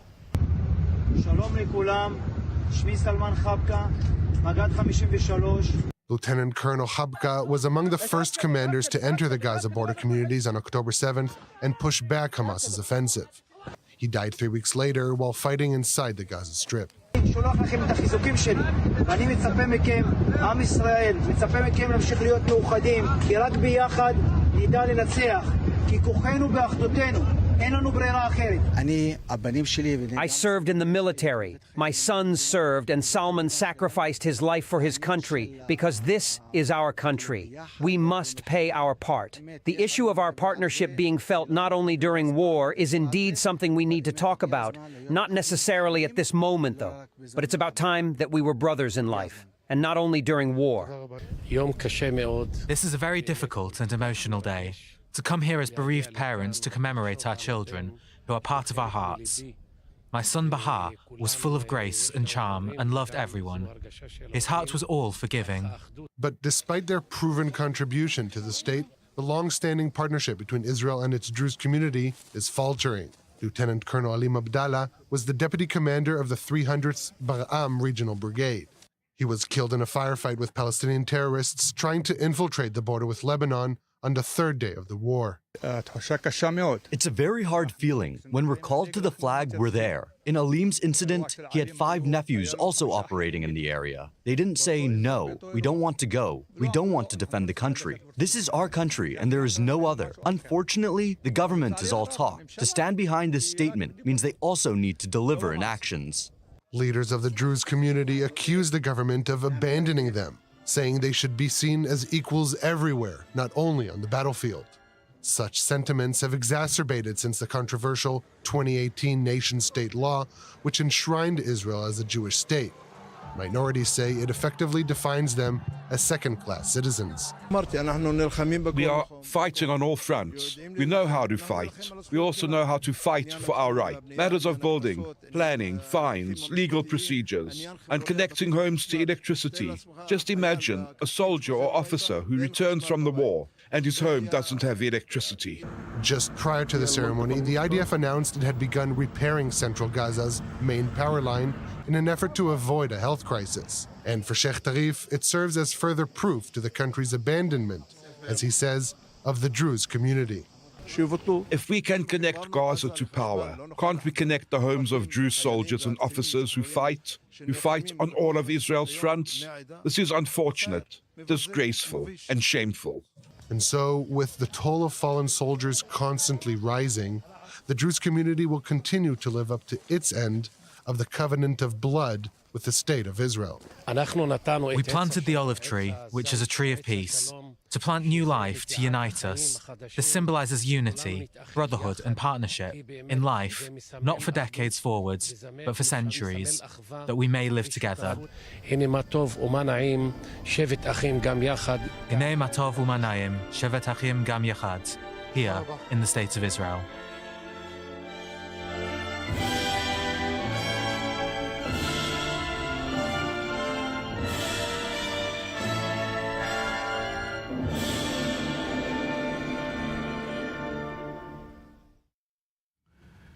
The Druze community. Let's move to Egypt. Egypt's new cabinet was sworn in yesterday with major changes in the defense, foreign ministry, and economy portfolios.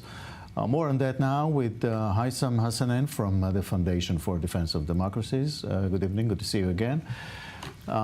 Let's talk about Egypt. There's a lot to fix there, especially the economy. Can they do that? Can they do the job? Thanks for having me, Jacob. We will have to wait and see the performance of the new ministers to be able to assess that. But this government reshuffle is apparently an attempt by President Sisi to give hope to domestic supporters as well as to boost confidence among outside observers that his regime is serious about tackling dire economic challenges. The president just sworn in for a third term last April, and surely he wants to send a message to his desperate constituents and let's put it this way, between parentheses, hopeless outside the financial packers, that his regime is still capable of managing a big country like Egypt, and not to lose hope in him. After a decade of ruling the country, economic conditions for the ordinary Egyptians keep getting worse. Take the issue of electricity as an example. 10 years ago, it was a big problem and was one of the reasons the public sided with the army against the Muslim Brotherhood and overthrew them at the time. After coming to power, Sisi regime succeeded to solve the issue very quickly. Now it's coming back to the surface, and this is making observers question whether the country's issues will continue to go through an endless cycle or not. Yeah, we are talking massive poverty in Egypt, something like 30% of population. This will need more than, fiscal policies. This will need something more decisive, more bold. What can it be? I personally don't know, and I don't know if the government has the answer or not. Obviously, if they had the answer, we wouldn't be witnessing what we are seeing nowadays in the country. But what I could say is the recent or the Israel-Hamas conflict served as a lifeline for the Sisi regime by a way or another.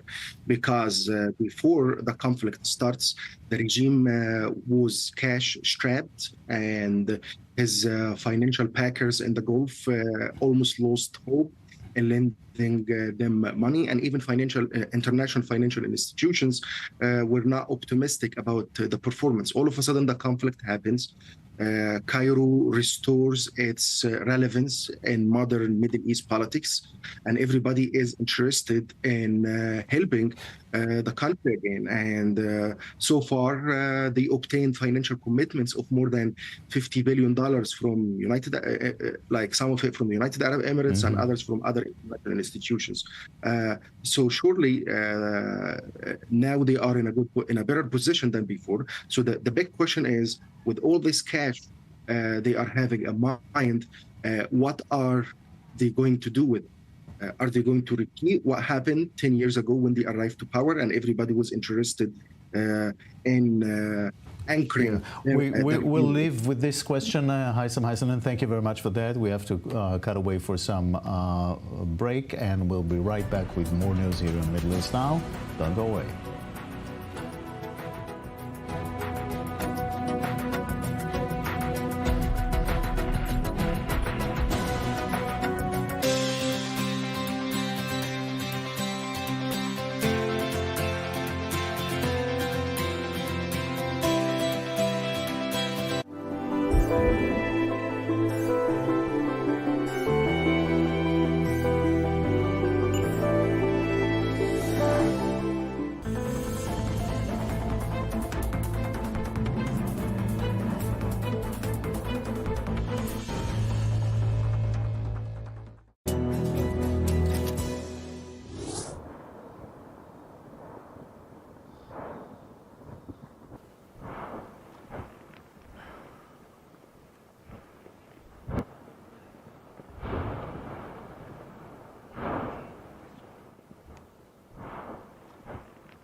Welcome back. An Israeli delegation headed by the Mossad chief is dispatched to Cairo to resume hostage negotiations after some progress was achieved, according to Israeli officials. I-24 News' Robert Swift has the latest. We've been here before. Israel is examining Hamas's latest response to a hostage deal proposal, the Mossad says. Previous efforts at a breakthrough have floundered on Hamas's insistence that all combat in the Gaza Strip cease as a prerequisite for any hostage exchange, a red line for Jerusalem.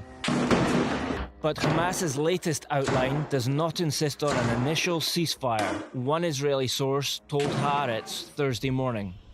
Both Israel and Hamas are under increasing pressure to find a breakthrough. The IDF continues to achieve tactical successes on the battlefield, which fail to translate into strategic significance. In the Rafah Brigade, we count over 900 terrorists killed, including commanders, at least one battalion commander, many company commanders, and many operatives.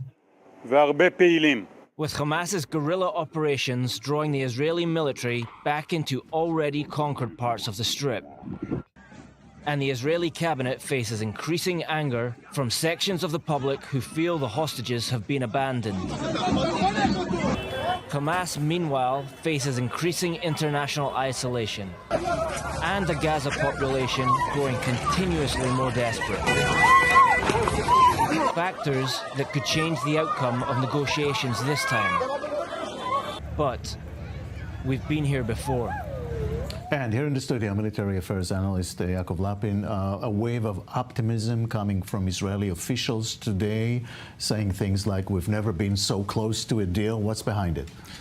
It appears that what's behind it is a signaling by Hamas that it's prepared to forego this clause that it has stuck to since November, since the last hostage agreement, according to which Israel has to commit to a ceasefire, an indefinite ceasefire, from the beginning of this entire arrangement. Now, if Hamas has given up on that clause, that is a significant development, and I think that's why we're seeing the Mossad chief head to Cairo right now. That's a sign that the change of position, so-called change of position, is being taken seriously in Jerusalem. I think that explains the comments that you're referring to, and we have to monitor this very, very closely. We have been here before, as Robert said in his report, and it's important to remember that. It's important to remember that many times Hamas has torpedoed last minute, even when things looked like they were going for a breakthrough. But perhaps the military pressure that Hamas is feeling in Rafah and the fact that its capabilities are being dismantled in southern Gaza, as well as the network of cross-border tunnels, which I think, the destruction of these tunnels is really hurting Hamas, is possibly affecting its position in these negotiations. One thing to look out for is whether Hamas is willing to accept the idea of the IDF remaining in the Philadelphia corridor during this arrangement, because that will be a crucial sticking point going ahead. Right. There's also a question about how many stages to this deal and what happens between them, right? Right, absolutely. Now, look, the stages part is actually the most problematic part, because when we're looking at the hostages, the attempt to split up the release into stages is extremely troubling for those who would not get out in the first stage. The real question is, why would Hamas follow through the second stage and not keep those hostages as insurance policy assets for the survival of its leadership? And that's a very, very troubling question. And, that's why I don't think it's such an obvious, moral question what to do here, as some presented, because even if the first stage is implemented, we have absolutely no guarantee that those who remain in Hamas's dungeons, the soldiers, the male hostages, what happens to them in the second stage, and what would Hamas do in that situation? Nobody has a clear answer to that question. Right. Also, we should add there was a phone call between President Biden and Prime Minister Netanyahu just a few minutes ago. It ended. Pressure all over the place. Yeah, absolutely. I think, the United States is very keen to see a breakthrough here. They have been pushing for this for months. They see it as the key not only to, achieving a ceasefire in the south, but also to diffusing the very, very dangerous situation in the north that we were discussing at the beginning of this broadcast. They think that this is a key to settling down the entire region and bringing it back from the brink of war, a war that could easily draw Iran in and therefore could easily draw them in as well. They don't want that. So they're heading into elections. They want to see this entire thing die down.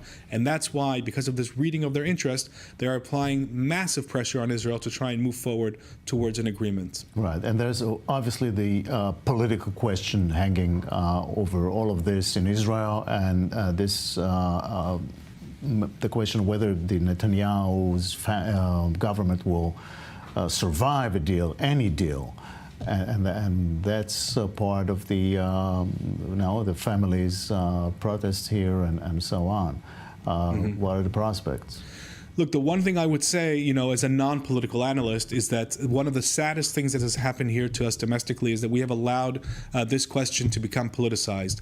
And I'm not, going into who did what and recriminations, but I think that if we all took a step back and tried to look at the national interest, which of course includes the desperate need to get these people out as soon as possible, and to balance that with Israel's core national security interest, not allowing Hamas to rebuild a murderous jihadist terrorist army in Gaza, and to try and look at the complexity of that dilemma from a perspective that is clear as much as possible of politics, I think that would do Israeli society a lot of good, and it would harm the efforts of our enemies to divide us and demoralize us. All right, we'll get back to this later.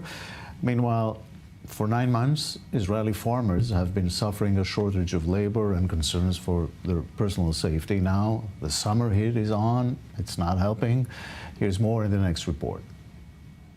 The brutal Hamas attack of October 7th and the ongoing escalation in the north and south has hit Israeli agriculture hard. Now the sector faces another equally deadly threat. June was the hottest month on record in Israel, as I understand.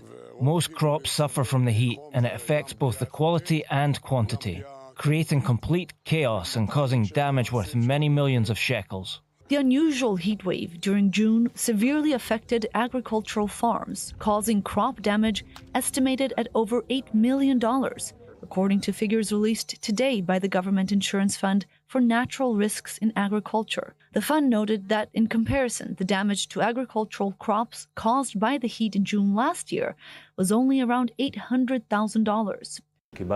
We received about 800 damage reports, most of them dealing with direct damage. What sets this year apart is the sequence of extremely hot days combined with hot nights, which did not supply the expected cooling. The damage is immense. You take a piece of fruit and see that it is simply burned. When fruit is exposed to the sun this way, it is like going to the beach without sunscreen or long sleeves. Last June was the hottest month since 1991. The temperatures during this period were over 3 degrees higher than the multi-year average. And the bad news is that temperatures are expected to remain above the seasonal average in July and August as well. According to the Government Insurance Fund, the main damage was recorded in areas around the Sea of Galilee and the Jordan Valley, which experienced particularly prolonged heat waves, affecting watermelon, melon, potato, tomato, mango, corn, bean, and wine grape crops. The weather is not going to improve. Global warming is part of our reality and will accompany us for years to come. We must learn to cope with the weather. For farmers, this is another blow in an already tough year, mainly due to the shortage of labor following the mass exodus of many foreign workers after the events of the October 7th massacre. This in addition to the damage caused to many farms that were evacuated, destroyed, looted, or burned in recent months. We have a labor shortage, which makes us struggle in the fields, but we are not abandoning them. The labor crisis has recently eased somewhat, and imports have increased. But Israel's agriculturalists are still sounding the alarm about potential crop shortages that might be felt by every Israeli household in the near future. The last two major wars, Ukraine and Gaza, have seen a whole new section of weapons in action: drones, unmanned airplanes, and even boats. So we are joined by Talin Bar, an expert in this kind of new warfare. Thank you very much for joining us tonight. We really have seen from all kinds of weapons, from really simple home kind of drones to very sophisticated airplanes. The battlefield is changing. Sure. The battlefield is changing and in front of our eyes, and we can see demonstrations from all over the world.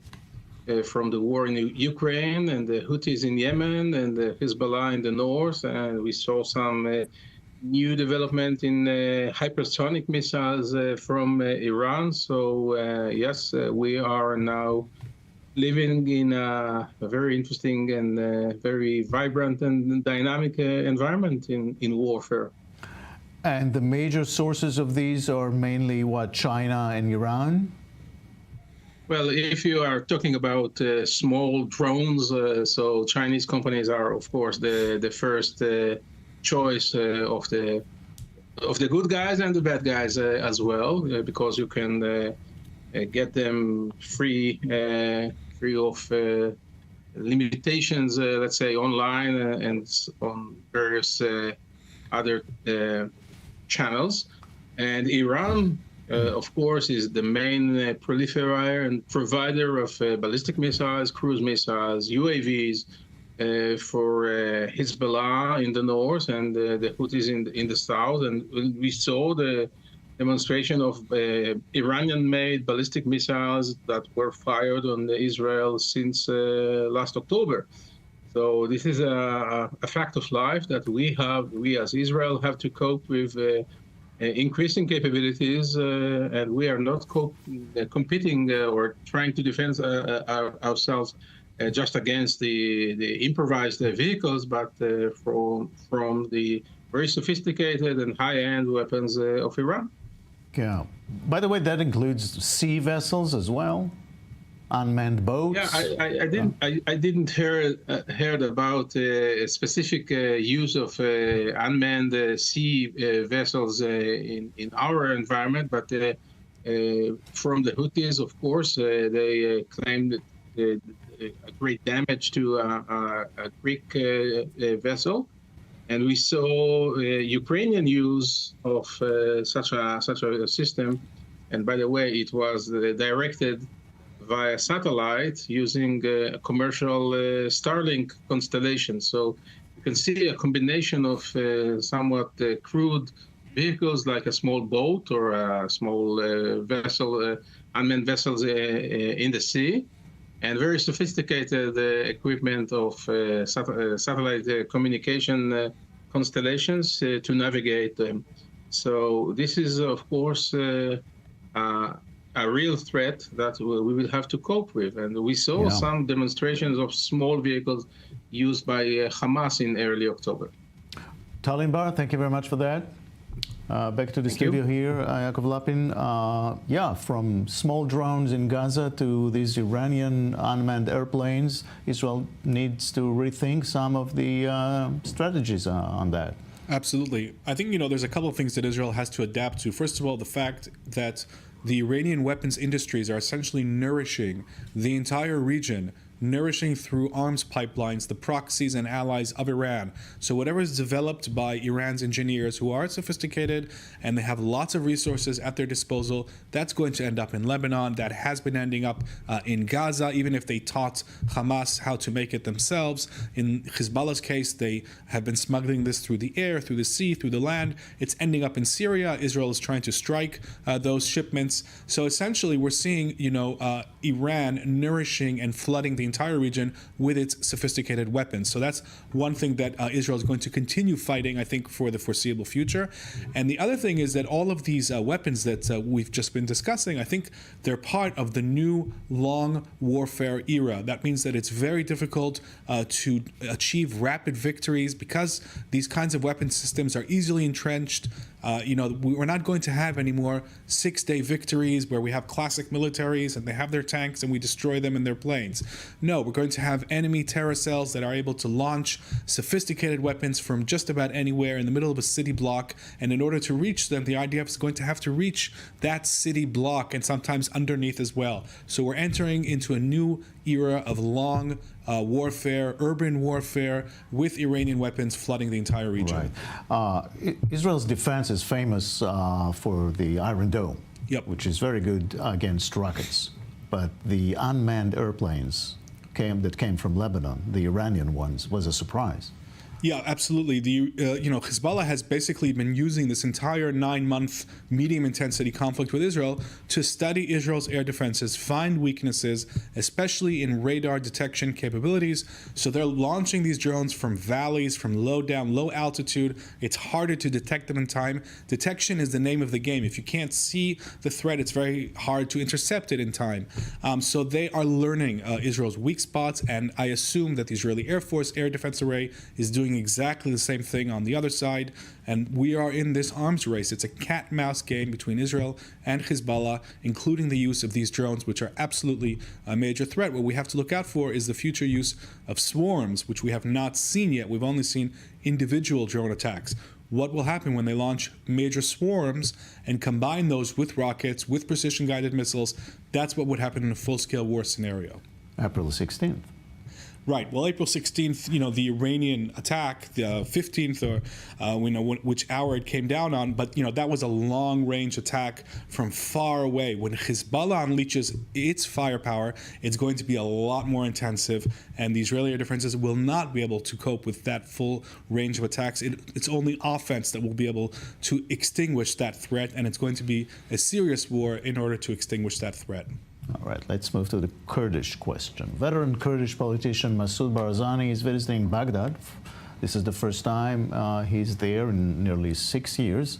With us now is Intifat Kanbar, president and founder of the Kurdish Protection Action Committee. Thank you very much for joining us. Mr. Barzani is the former president of Iraq's Kurdish region. What is the importance of this visit 6 years after his last time? Well, Mr. Masoud Barzani is also beyond his capacity. He is the head of the Kurdish Democratic Party, the KDP, and also the spiritual father of all the Kurds, not only in Kurdistan, Iraq, but all over the world. The Kurds have learned how to manage themselves and survive. This I call it the politics of survival. The biggest enemy of the Kurds is geography.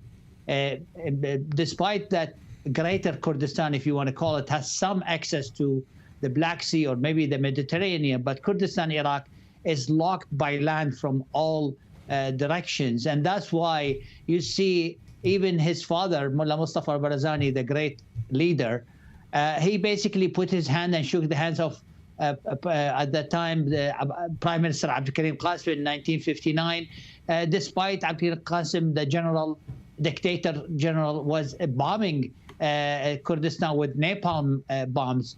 So they have used to put their hands into sometimes the hands of their killers to manage their relations around and get access to the outside world and survive.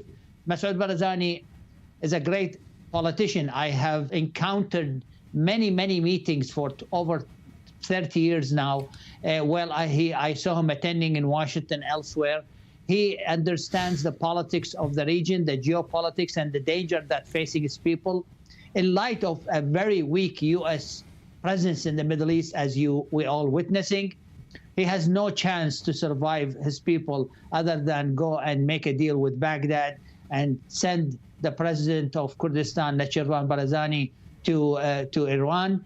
And we also must remember that this visit, the groundwork for it was set by Prime Minister Masoud Barzani, who made a very brave move and extended his hand to Baghdad and went on a marathon visit to Baghdad, met even with the militias who were bombing Kurdistan, as his father did now, to survive and get some deal that is manageable to all others.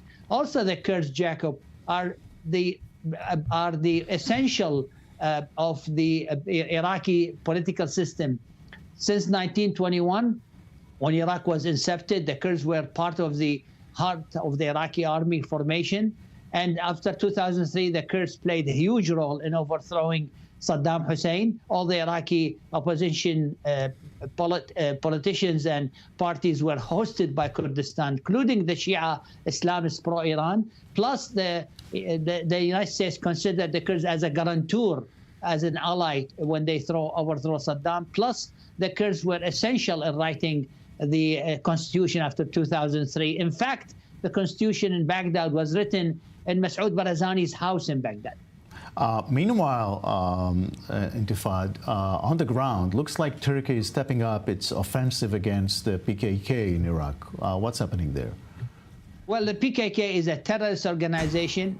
The Kurdish government just announced a couple of days ago, that there were a series of arsons in Kurdistan targeting civilians and markets were done by PKK operatives. Unfortunately, were embedded with elite Bafel Talabani's forces.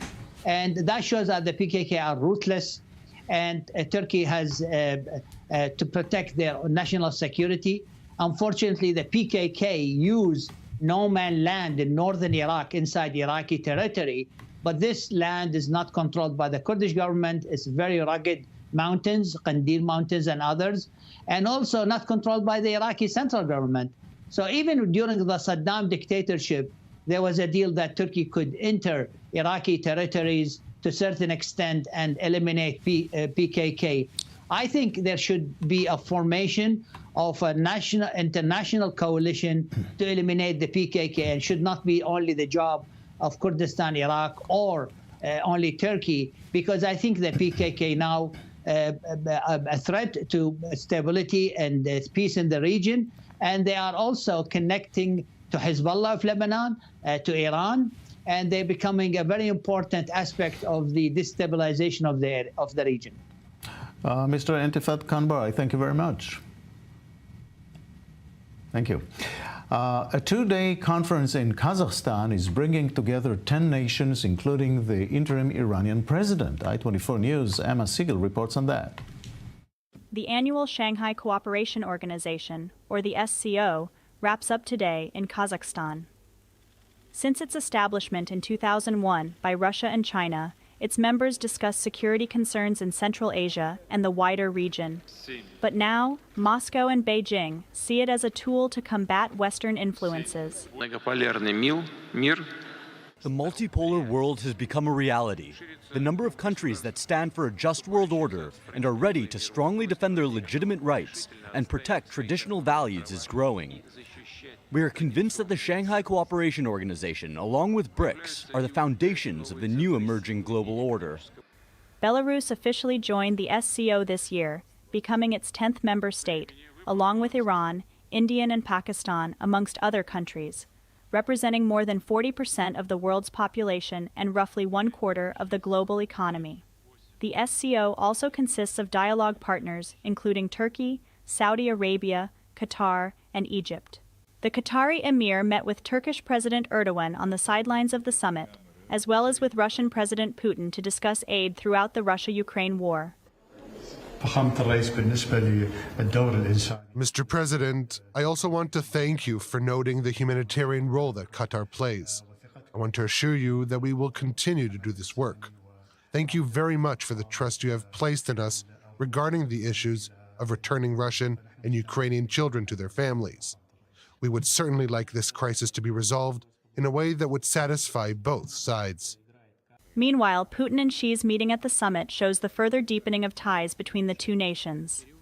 In the face of the international situation, an external environment fraught with turbulence and changes, both sides should continue to adhere to the original aspiration of our lasting friendship and the unwavering resolve to benefit our two peoples, constantly conserve the unique value of the Chinese-Russian relations, and tap into the internal driving forces of bilateral cooperation, while making efforts to safeguard the legitimate interests of the two countries and uphold the basic norms governing international relations. In a sign of growing status, United Nations, Secretary-General Antonio Guterres is set to address the delegation before the summit ends, as the SCO moves from a regional security bloc to a geopolitical counterweight to Western influence. And before we say goodbye, Yaakov Lapin here in the studio, we have about a minute to wrap up like the major headline of the past hour, which is significant progress in the hostage situation. If Hamas has really given up its demand for a permanent end to this war, that creates a new situation, a new dynamic, and that may be behind the movement that we're now seeing, both in speech and in action, in the movement of negotiators towards Cairo. That could be the key that has shifted, enabling movement. We have to remain suspicious because of past experience, but it certainly looks like something new has arrived on the table. All right, Yaakov, thank you very much for coming. This is it for us, Middle East Now. Stay tuned for more news on The Rundown with Natasha Kirchig. Have a good night from Tel Aviv.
negotiating team has returned to Israel after meeting with Qatari mediators in Doha today to discuss Hamas's latest response. Hezbollah fired 5 rockets at northern Israel this afternoon, yet the terror group says it doesn't want to expand fighting. And a historically low turnout as Iranians cast their ballot today in a runoff presidential election to replace Ibrahim Raisi.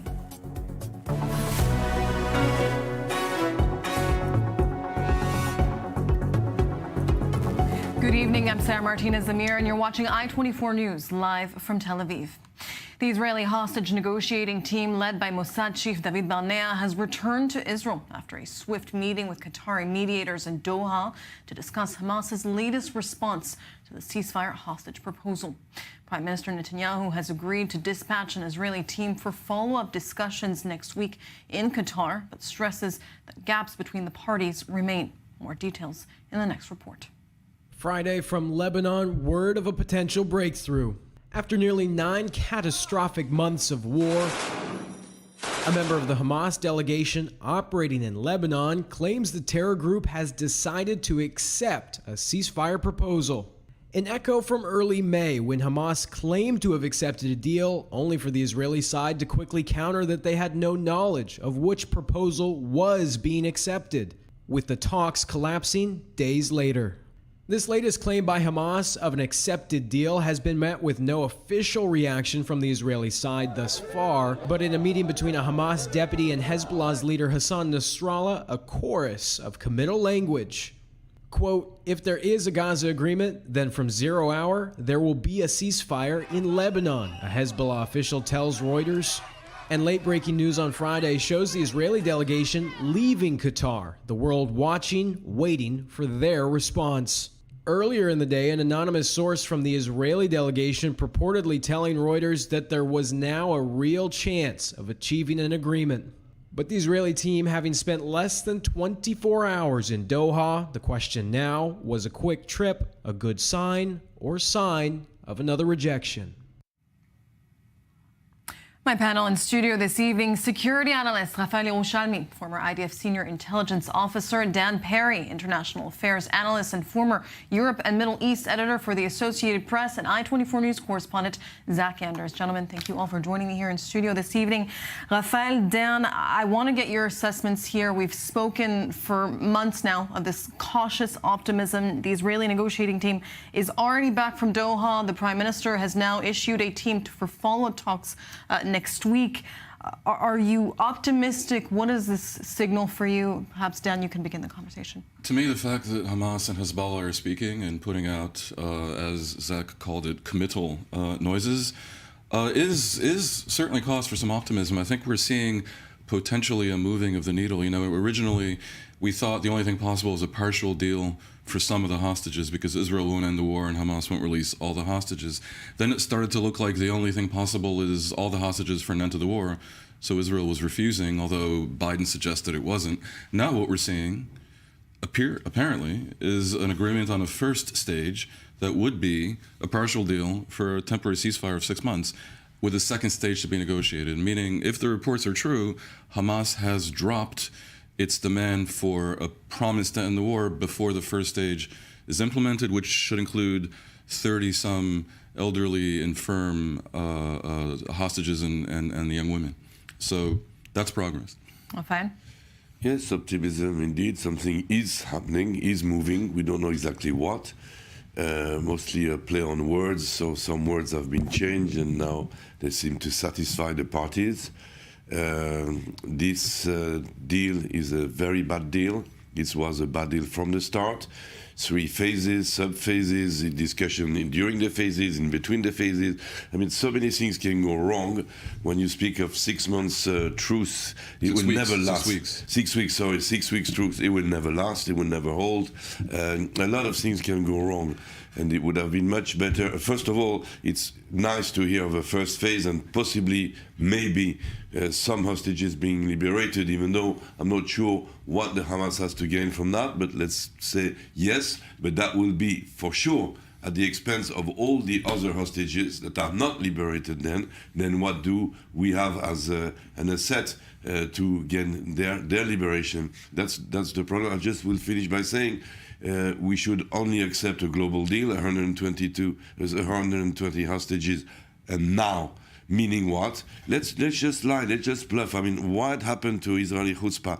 Let's just say that we agree to a ceasefire, complete ceasefire. We get out of Gaza. The chief of the IDF, Herzl Halevi, said we can do it. We can do it. When we had the first liberation of hostages, we had a very long ceasefire. People thought, oh, that's it. We stopped our attack. How are we going to start the attack again? 1 minute after that ceasefire was finished, the IDF was back on track, back all over Gaza attacking. So we can do it. Let's accept it.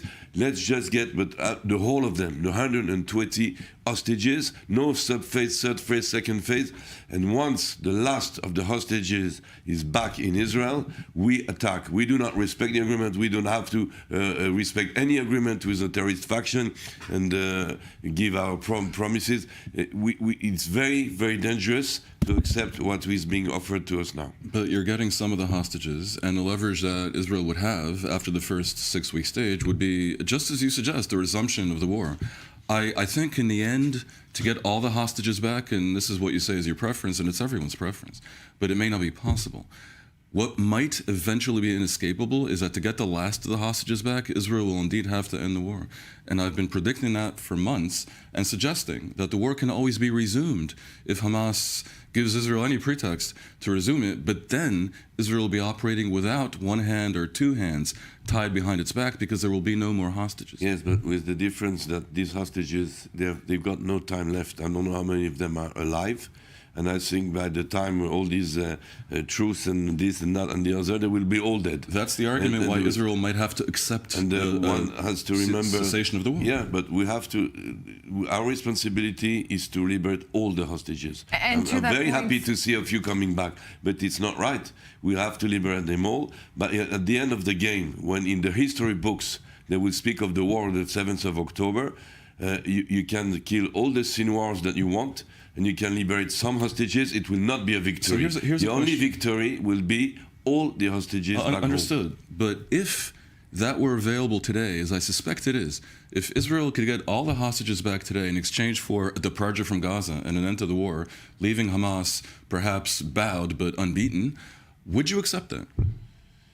Yes, yes, of course, because we can get to them later.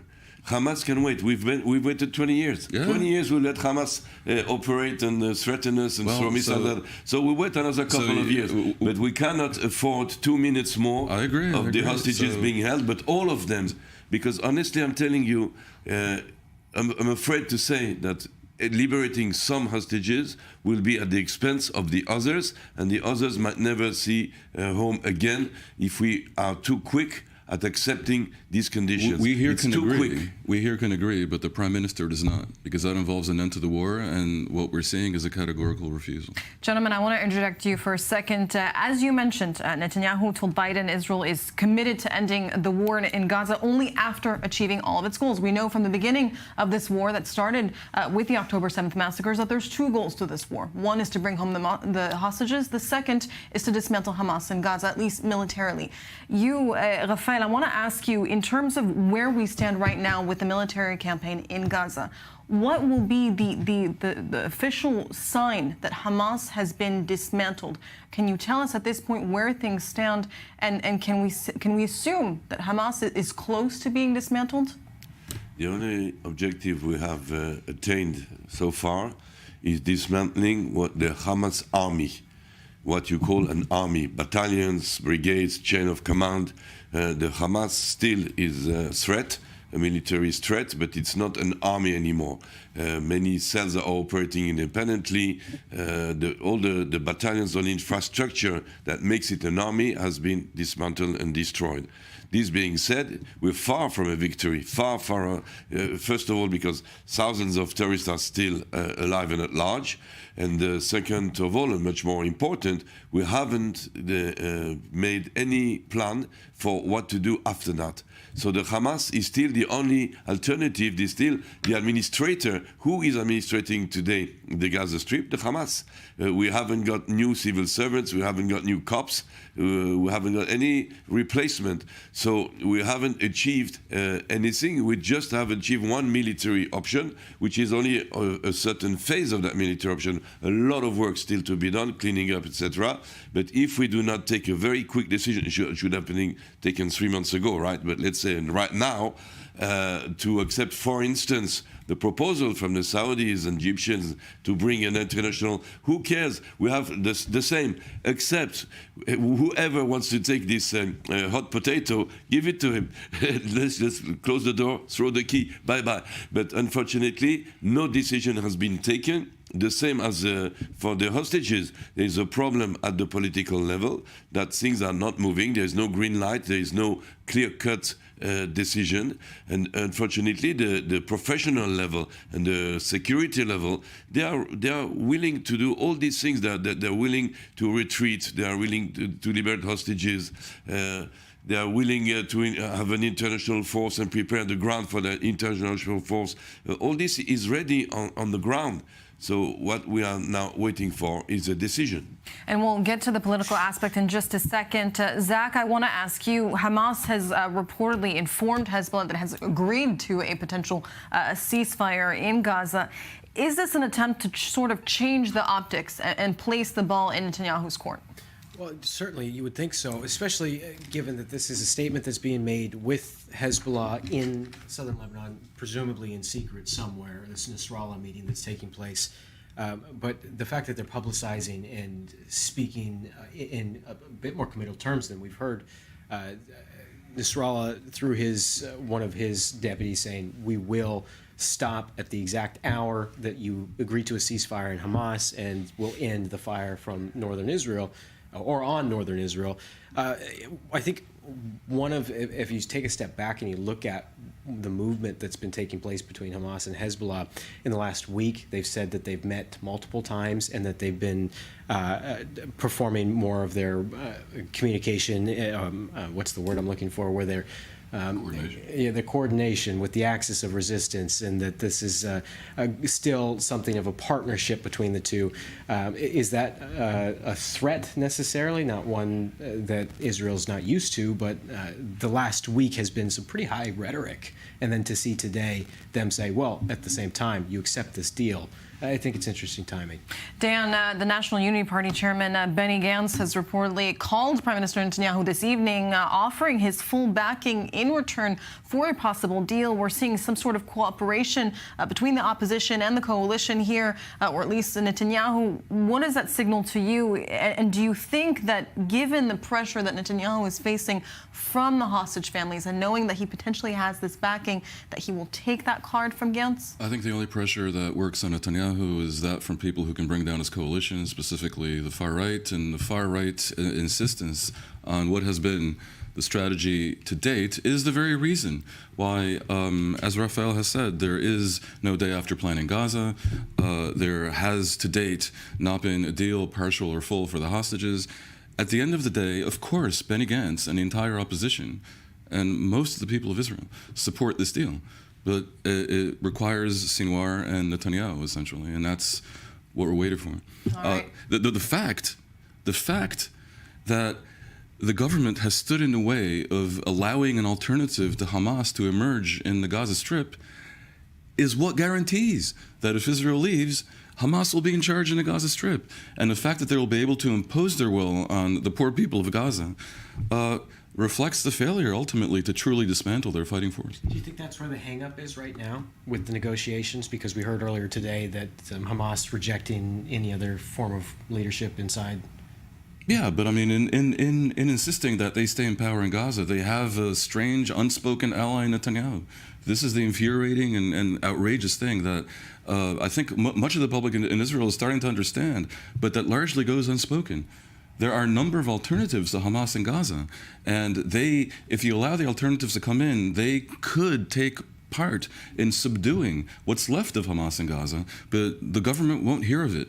And the reason for that is quite clearly the extreme right that has blackmail power in Netanyahu. All right, gentlemen, stay with me. I want to move on to what's happening currently in Gaza. And if you think that Hamas is concerned with the well-being of Palestinians, well, think again. Israel and the international community have been making major efforts to facilitate the entry of much-needed humanitarian aid into the Gaza Strip by air, land, and sea for months. And yet, it's still not reaching Gazan civilians. Why? Take a look at this video. It was published by the IDF today. Masked operatives from Hamas's security forces can be seen brutally beating handcuffed and blindfolded civilians suspected of stealing food from the terror group's warehouses. Now, those masked terrorists are spraying the word thief on their bare backs. Israel and the U.S. have for months reported that Hamas hijacked food supplies for itself, keeping the much-needed aid from the rest of the hungry Gazan population to later sell it to civilians at a much higher price. I want to turn back to my panel here in studio. And Rafael, I want to get your reaction to some of those videos we just saw there. Nothing new. I mean, the Hamas has always been terrorizing the population in Gaza. What we have seen is something quite soft compared to what the treatment that are for the opposition to the regime.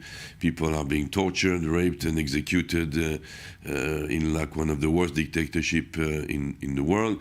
It reminds us, of course, of the pictures of Daesh, ISIS. No surprise. The only thing we can say is that these pictures will not be shown as much abroad on the international media as the picture of the poor and the ruins of the Gaza and the poor Gazans being evacuated. Unfortunately, I cannot say more than that. We know exactly who we're dealing with. We know what service we're rendering humanity and the Palestinians if we get them rid of the Hamas. People who do not see that, they just have to watch these images, but they don't.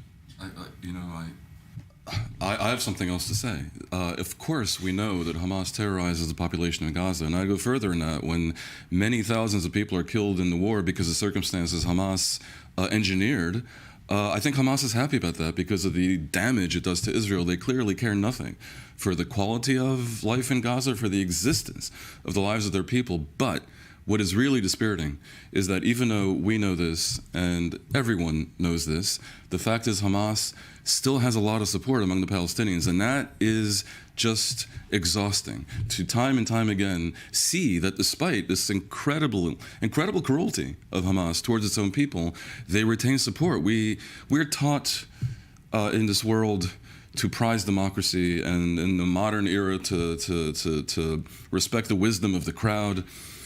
Sometimes you have stupidity of the crowd, and I don't know what to do about it. And I'm waiting for someone to explain how Israel can better project this reality that we understand and get movement on the Palestinian side, because if we don't, if the Palestinian public opinion remains as it is, then there will never be peace between the peoples. All right, I want to turn to the northern war zone on the Israel-Lebanese border. The IDF reports Hezbollah fired 5 rockets from Lebanese territory towards northern Israel this afternoon. 2 of those rockets hit the city of Kiryat Shmona, including one hitting a home. 1 man was lightly injured there. 2 other rockets fell near the town of Betzet, sparking fires in that area. A Hezbollah official speaking to Reuters says the terror group will cease to attack Israel as soon as a Gaza ceasefire agreement takes effect. At the same time, the terror group's deputy leader says expanding fighting with Israel isn't a viable option at the moment. The latest statement by Hezbollah comes as its leader Hassan Nasrallah met a Hamas delegation today to discuss the situation in Gaza and the revived hostage ceasefire talks.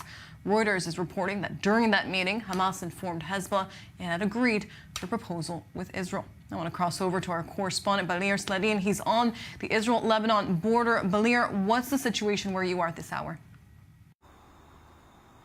Yes, so today, after 30 hours without hearing any sirens, the sirens were heard this afternoon in both the Western Galil and also the Upper Galil, notably in Kiryat Shmona. There has been a large barrage of rockets. One of the rockets hit a house there, and fire erupted as a result of that attack. And also in the other side, in the western Galil, there has been 2 rockets that fell in open areas around Shlomi in that part of the border. Also, just like a few minutes ago, one more time sirens were heard in Upper Galil. So this is happening while we're talking about an Israeli attack, apparently a significant one in southern Lebanon. Specifically, we're talking about an attack toward a rocket launcher that Hezbollah uses to launch surface-to-air rockets that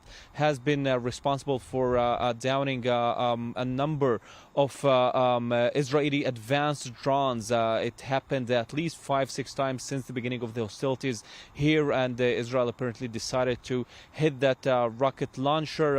Israel knows that, according to some sources, that Hezbollah has a number of rocket launches that they use in order to hit airplanes or drones, and apparently they decided right now to deal with those rocket launchers, and as a result of that, we're seeing this response from Hezbollah. But this is happening in the background of talking about the possibility of reaching a ceasefire in the south, in Gaza, and the deputy of Yahya Sinwar has been or had actually a meeting with Hassan Nasrallah, the chief of Hezbollah, today, and according to Reuters reports saying that he told him that Hamas accepts the ceasefire agreement, and also Hezbollah, a member of Hezbollah, or a source from Hezbollah, said to Reuters that in case that there is a ceasefire in Gaza, so once again reassuring the issue that they will ceasefire here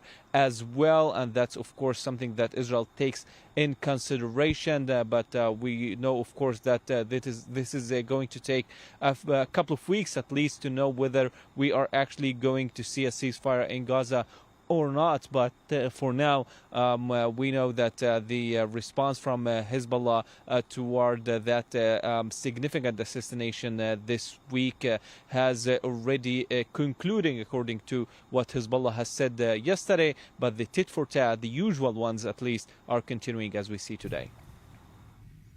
Balir Sladin, thank you very much for that update.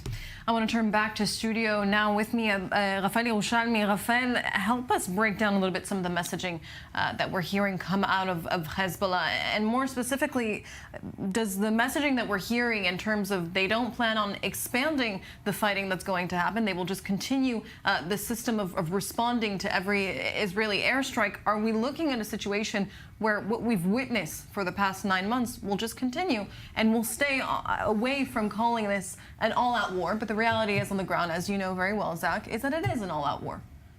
So there are two things. First of all, I would be very wary and cautious about the messages we're hearing right now. Both Hamas and Hezbollah might just try to put us to sleep. You know, it's like a lullaby. We're going to stop, everything will be fine. I'll be very, very careful about that. I wouldn't believe one word what they're saying, and be ready for the worst, including a surprise attack. Meaning, get ready for the worst, what we should have done on 7th of October, of course.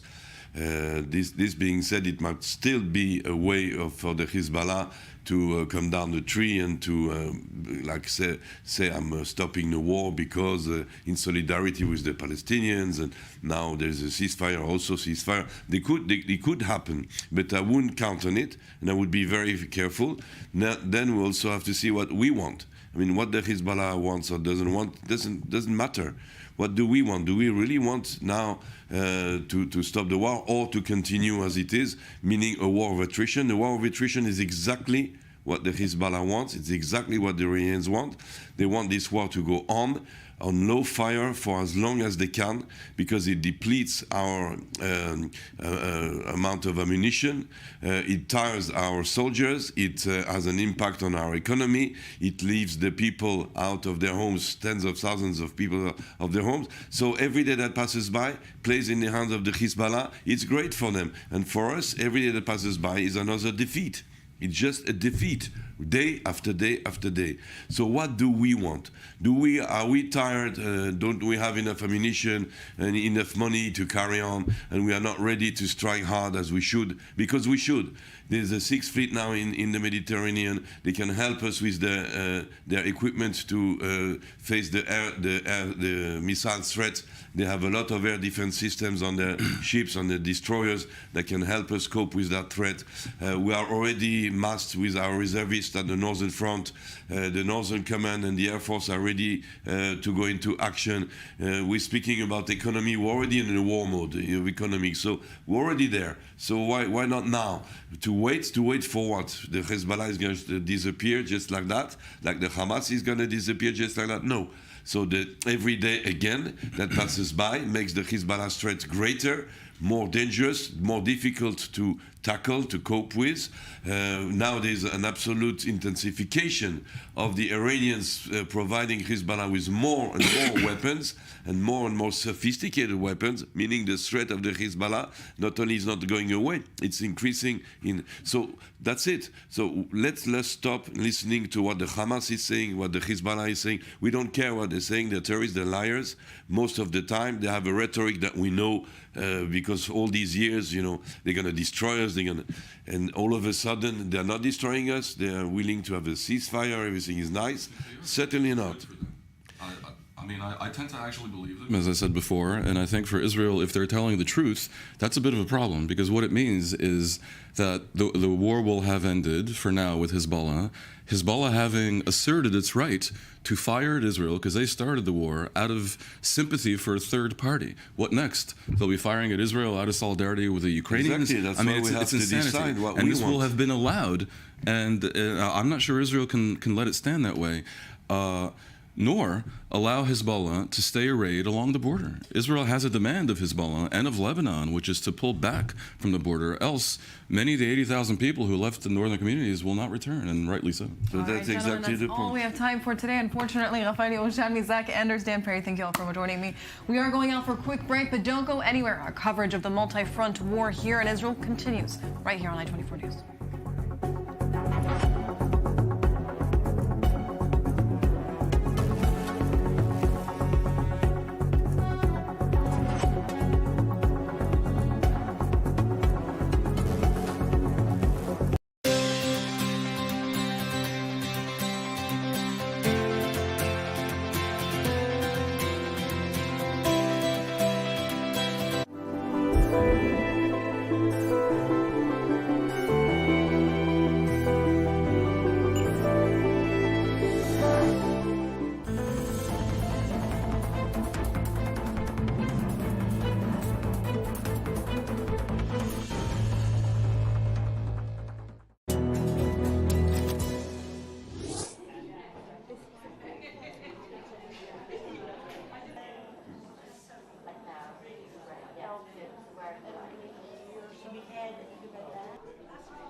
This broadcast is brought to you by Israel Bonds, the most direct and impactful way to support Israel. Invest now at israelbonds.com.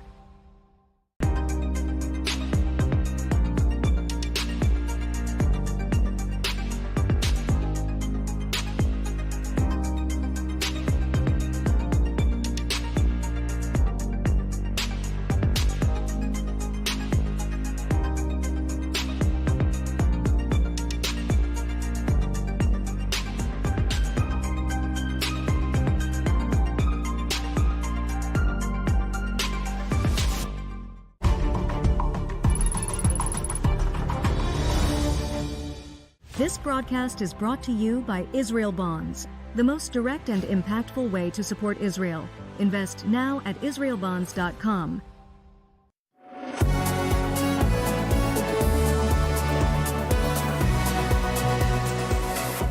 Welcome back, and thanks for staying with us here on I-24 News. The Israeli military carried out a raid in the West Bank city of Jenin earlier today, following intelligence provided by the Shin Bet on the location of a cell responsible for a roadside bombing that killed an IDF captain last week. During the raid, 7 Palestinian gunmen, including members of that cell, were killed. More in this next report. Violence rising with the early morning sun as Israeli soldiers encircled a building in the West Bank city of Jenin. Palestinian media reports claim IDF ground forces moved into the Jenin refugee camp area at dawn, surrounding a building, then making demands through a loudspeaker. The occupants refused to surrender, leading to an exchange of gunfire followed by an airstrike. A military statement reads, quote, "An IDF aircraft struck several armed terrorists in the area," end quote. It's unclear if this airstrike was on the already encircled building or on another location nearby. The confrontation apparently killing the men responsible for planting a roadside bomb that killed 1 Israeli soldier and wounded 16 more just 8 days ago, the IDF claims. The roadside bomb, which was also located in Jenin, killed Captain Alon Segju, 22 years old, of the Kafir Brigade. The Palestinian Authority reports 5 Palestinians killed in this morning's raid, mostly in their early 20s, with one of the dead a 54-year-old. Friday's casualties adding to an already deadly week. Saudi state television channel Al Arabiya reporting 12 Palestinians killed over the last 7 days throughout the West Bank. And according to figures from the Palestinian Authority, as many as 565 Palestinians have been killed in the West Bank in clashes with Israeli forces and in violence with Israeli settlers since the Israel-Hamas war began in October last year.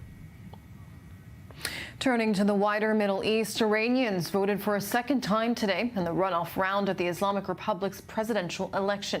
The vote is a tight race between reformist lawmaker Masoud Pezeshkian and hardline former nuclear negotiator Saeed Jalili, a staunch advocate of deepening ties with Russia and China. The first round saw the lowest voter turnout since the Islamic Revolution of 1979, with over 60% of Iranian voters abstaining from the snap election for a successor to Ibrahim Raisi. And joining me now from Washington, D.C. is Jason Brodsky, Policy Director of United Against Nuclear Iran. Thank you very much for joining me this evening, Jason. Great to be with you. Thank you. Pezeshkian and Jalili are on opposite ends of the Iranian political spectrum. Each candidate could lead Iran in a starkly different manner at a time when Iran is grappling with delicate domestic and international problems. How closely is Washington following this election?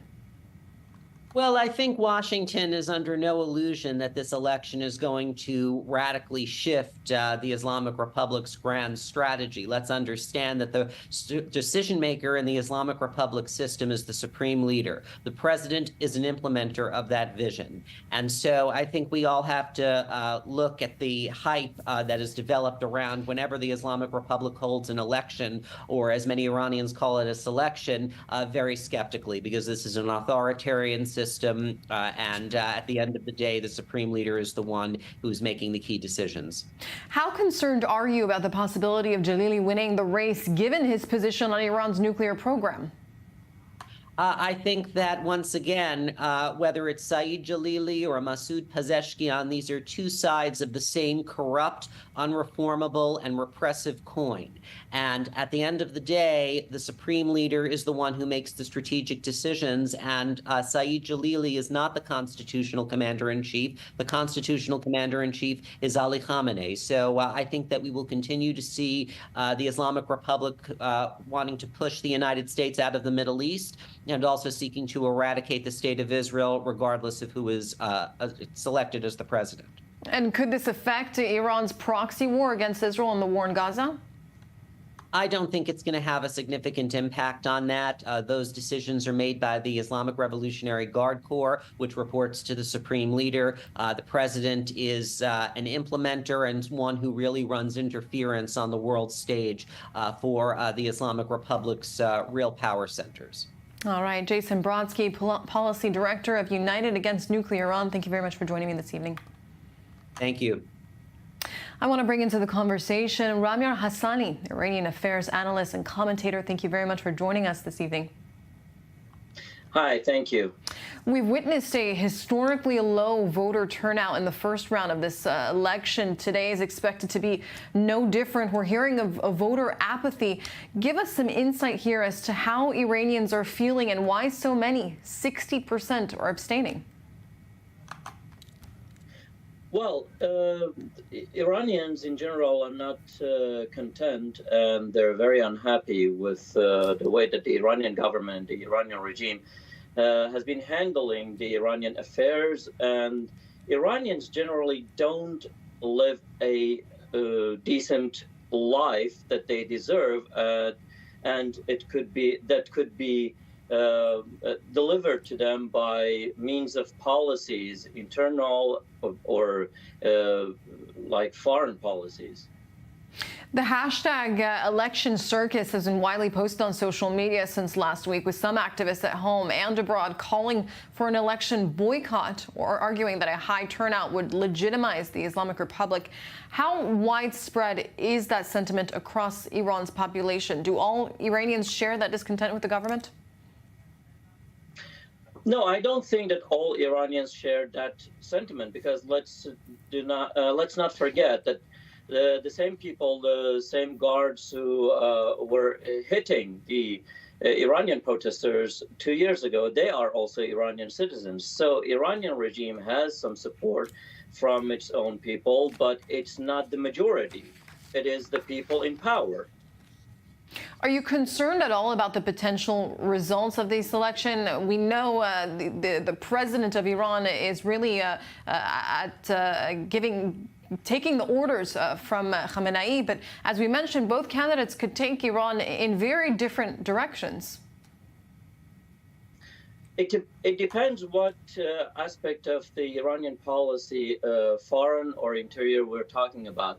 For example, if it's about negotiations, renegotiating with the West, and about the the nuclear deal, yes, if the Pezeshkian is back to power, then he will probably bring Jawad Zarif back to power, and then there might be some negotiations. But if it's Jalili, then no, it will automatically go into further isolation and further anti-Western policy. But if we're talking about, for example, Iranian stance against Israel, that's not going to change. The only thing that might, at its best, change will be the rhetoric that may reduce a little bit if Pezeshkian or the so-called reformists are in power, and it will escalate if Jalili is in power, which means that it's the only impact that it will have is that how easier it is to escalate things, the conflict between Iran and Israel. As you mentioned, that proxy war between Israel and Iran, give us some insight here on how Iranians feel about the Islamic Republic's foreign policies and potential further economic isolation from the West. Well, look, average Iranians, I don't think that it's their priority what war Iran is fighting abroad. For them, the priority is to bring food home to their families. And if they're from the younger generation, for them, it's important to have a future that is open, that is not isolated. I don't think that they do, average Iranians do any support of the Iranian foreign policy. All right, Ramiar Hassani, Iranian affairs and analyst and commentator, thank you very much for joining us this evening. Thank you. In the UK, Keir Starmer is the new Prime Minister after the country's Conservative Party suffered a historic loss. More in this next report. Keir Starmer is the new Prime Minister of the United Kingdom after a landslide victory for the Labour Party. Labour has won 412 seats in Thursday's election, giving it a dominant majority in the House of Commons. I have just returned from Buckingham Palace, where I accepted an invitation from His Majesty the King to form the next government of this great nation. I want to thank the outgoing Prime Minister, Rishi Sunak, but now our country has voted decisively for change, for national renewal, and a return of politics to public service. The Conservatives, led by Rishi Sunak, suffered a historic loss, shedding 251 seats. The party will now have a mere 120 seats in the 650-seat House of Commons. Prime Minister Rishi Sunak conceded defeat and stepped down as the leader of the Conservative Party. I will shortly be seeing His Majesty the King to offer my resignation as Prime Minister. To the country, I would like to say first and foremost, I am sorry. I have given this job my all, but you have sent a clear signal that the government of the United Kingdom must change, and yours is the only judgment that matters. I have heard your anger, your disappointment, and I take responsibility for this loss. Starmer's win marks a change within British politics after a tumultuous 14 years of Conservative-led governments. Even though Starmer has hardly made any promises during his campaign, he has vowed, quote, to restore trust in the political system. When the gap between the sacrifices made by people and the service they receive from politicians grows this big, it leads to a weariness in the heart of a nation, a draining away of the hope, the spirit, the belief in a better future, that we need to move forward together. Next week, Starmer will be traveling to the NATO summit in Washington, after which he will meet European leaders. And joining me in studio is Tom Gross, British political commentator and Middle East expert. Thank you very much for joining me this evening, Tom. The centre-left Labour Party in Britain won a very good majority in this election, ending the right-wing party's 14-year rule. How did they do it? Well, in a way, it's just good fortune or good luck, because the Conservative Party imploded. What's strange about this result is that Labour have got 2/3 of the parliamentary seats, but they only got 1/3 of the vote. And in fact, in terms of actual votes, it went down compared to the 2017 election under the previous leader, much more radical, Jeremy Corbyn.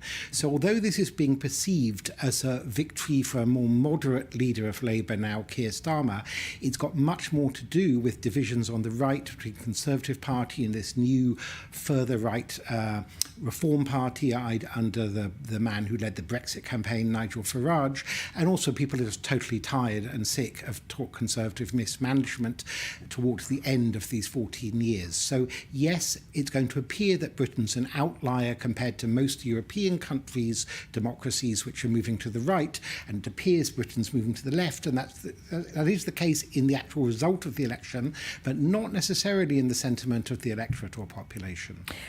Who is Keir Starmer, and what will a Great Britain under his leadership look like, or at least what does he hope it'll look like? Well, that's the big question, because he's deliberately kept it a bit vague in order to attract as many votes as he can. He has positioned himself as a moderate. He took over immediately. There's an incredibly quick handover of power in Britain. You know, the election, people were still voting less than 24 hours ago, and already he's Prime Minister. He gave an initial speech saying he was going to represent the entire nation, not just the people who voted for him. He is a lawyer. He was the Director of Public Prosecutions. I think he's 61 or 62 years old. He is an atheist, but his wife is of Jewish origin, and they actually keep a kind of let's call it Shabbat light. They have a Friday night family meal, and they keep some of the other holidays. So Starmer himself is an atheist and not of Jewish origin, but his wife is proudly of Jewish origin. I think even she has relatives in Israel. when he was young, he was a hard leftist, a Trotskyite, but by now he's definitely moved to a much more centrist position. And that leads me to my next question. The British Labour Party has been controversial for years, rotten with anti-Semitism, specifically under the leadership of former Labour leader Jeremy Corbyn.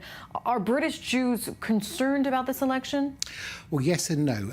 Starmer made a huge effort to rid the party of anti-Semites. He expelled all kinds of people, including the former party leader Corbyn, who incidentally was re-elected as an independent last night. So Starmer's done a lot to try and rid the party of anti-Semitism. On the other hand, British Jews and others are concerned. You have 4 new members of parliament who battled against Labour, specifically on a Muslim pro-Gaza platform. So although this is a British election for British government, they had Palestinian flags and they took on Labour specifically on the issue of Gaza. There are other members of parliament for Labour who seem as much, if not more, concerned about, I would call it protecting Hamas, not protecting the Palestinian population, because they have posters of Haniyeh and so on, the Hamas leader. They seem more concerned with Palestinian issues than British issues, and I think this is a potentially dangerous trend in Britain and maybe in other European countries too, where you have a kind of sectarian Muslim voting bloc.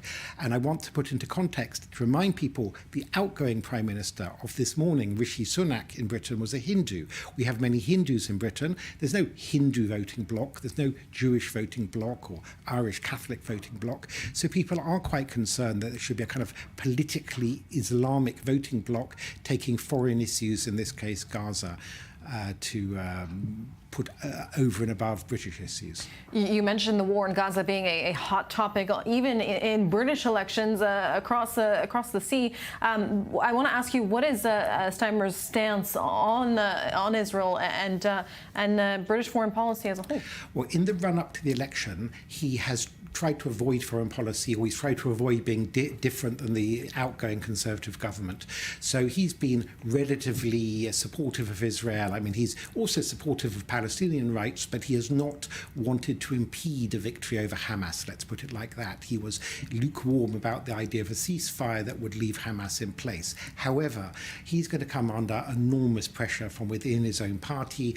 Already he's appointed cabinet ministers. His new justice minister, who is of Pakistani origin, has already been photographed this evening on British websites with Palestinian flags and so on, and she's the new British Justice Minister. There is a huge feeling on the British left, as there is in the left in America, Canada and elsewhere, for putting Palestine as an issue above, let's say, other human rights or sociological political issues. It's kind of become an almost religious mission to be pro-Gaza, and it's particularly strange in Britain because the people doing it of Pakistani and Bangladeshi origin are not doing it about Kashmir, which is another contentious issue, and many of them have family origins in or near Kashmir, but they seem more interested in Gaza than they are in, I don't know, the Uyghurs in China or Rohingya Muslims in Burma or Kashmir, as I said. All right, Tom Gross, it'll certainly be interesting to see how this election affects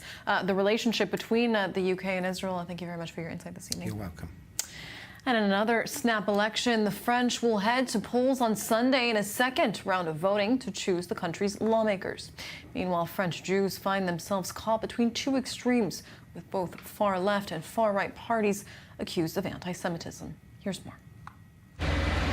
As France prepares for round 2 of its parliamentary election, the Jewish community faces a difficult decision. The far-right national rally led by Jordan Bardella and Marine Le Pen is projected to achieve its best election results in history, potentially securing a majority in the National Assembly. The Association for Jewish Immigration in France claims that around 50,000 French Jews are considering leaving the country. It believes this number could increase if the far left under Jean-Luc Mélenchon gains power. Many French Jews view Mélenchon as anti-Semitic due to his harsh criticism of Israel and refusal to label Hamas as a terrorist group. Only 2 years ago, French President Emmanuel Macron received the unreserved endorsement of major Jewish community groups, which saw his centrist policies as the best bulwark against political radicalism on the left and the right. But many now feel betrayed by Macron. In June, he announced snap parliamentary elections that boosted the far right, Following his party's poor performance in the first round of the elections, he implicitly endorsed the left-wing NUPES coalition, which includes Mélenchon's France Unbowed party, to counteract the nationalists' ascent. French Jewish journalist Yohann Taeb charged that Macron, quote, endorsed a party controlled by pro-Hamas forces. France's Jewish community, numbering around 500,000, is the largest in Europe. Anti-Semitism in France has surged since October 7th, with 2023 seeing 4 times as many incidents compared to the previous year. In one of the latest incidents, an 88-year-old woman was brutally beaten, spat on, and called, quote, a dirty Jew in a Paris suburb. The elderly woman happened to be the grandmother of Israeli lawmaker Sharon Haskel. It is very far from being dealt with. There's nothing really that the French government is doing to protect the Jewish community in France. It's been decades that the Jews have been attacked. That the rise of anti-Semitism has been spreading in France, and the governments, one after the other, haven't done barely anything. Anti-Semitism allegations against Mélenchon have pushed some Jews towards the far right. The National Rally, which has taken a strong pro-Israel stance, has attracted some Jewish voters. Marine Le Pen has sought to rebrand her party by joining anti-Semitism protests. Her strategy has been successful enough to attract support from far beyond her usual constituency. It's very simple. Marine Le Pen is the head of a party which supports Israel and supports the Jews. Holocaust survivor and renowned Nazi hunter Serge Klarsfeld's endorsement of the National Rally is remarkable, considering the party's controversial history.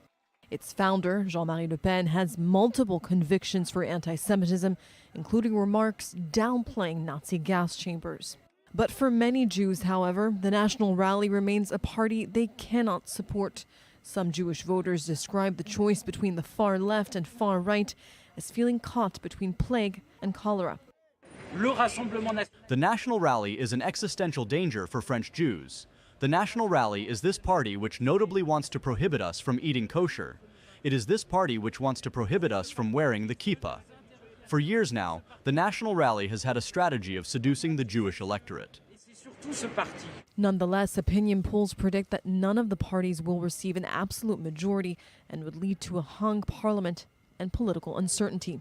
But in any case, the French Jewish community remains in a profoundly worrying climate without any practical solution proposed by political leaders. Back in Israel, a temporary tattoo parlor in Tel Aviv hosted dozens of survivors and relatives of victims of October 7th Hamas's attack who wish to tattoo their bodies with designs that commemorate their survival and honor lost loved ones. Take a look. A unique memorial to the victims of the October 7 Hamas attack on Israel. A temporary tattoo parlor in Tel Aviv hosted dozens of the victims' relatives on Thursday to give them a tattoo that honored lost loved ones. I'm getting a tattoo with the name of my son, Nadav. The date when it happened and wings of an angel. I'm doing it because it feels right, because Nadav was murdered and he's an angel in the sky. I'm feeling the pain in my heart, but I wanted another thing to have in my body, to feel the pain even more. Survivors from that dark Saturday were also there, seeking to commemorate their survival. So what I'm getting at the tattoo is basically a representation of the decoration at the Nova, at the day of the attack. There is something about the festivals that is so colorful. And I had to change the way my vision to the left throughout the whole day of October 7. Every time I looked to the left, it was horror. In the morning, all the sky turned black throughout the rockets. So I looked to the left and I remember just black. And then throughout all the hours I was hiding, I remember my husband's wounds and blood and holes at the side of his body. And I wanted to change that. International tattoo artists flew in especially for this event.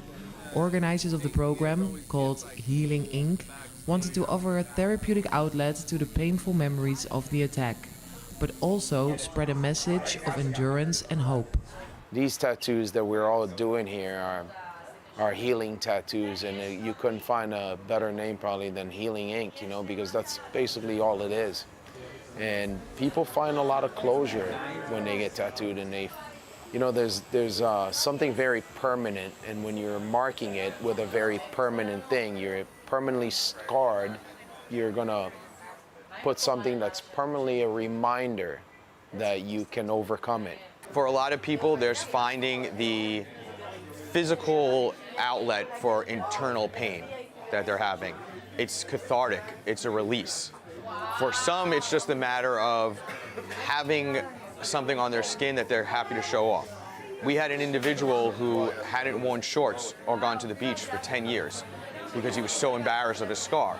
And now that he had this tattoo, he wanted to, first thing he did was put on a bathing suit and go to the beach, right? For others, it's a reminder of someone they lost. It's a memorial. For others, it's a sense of strength. It represents, they show something that helped them overcome.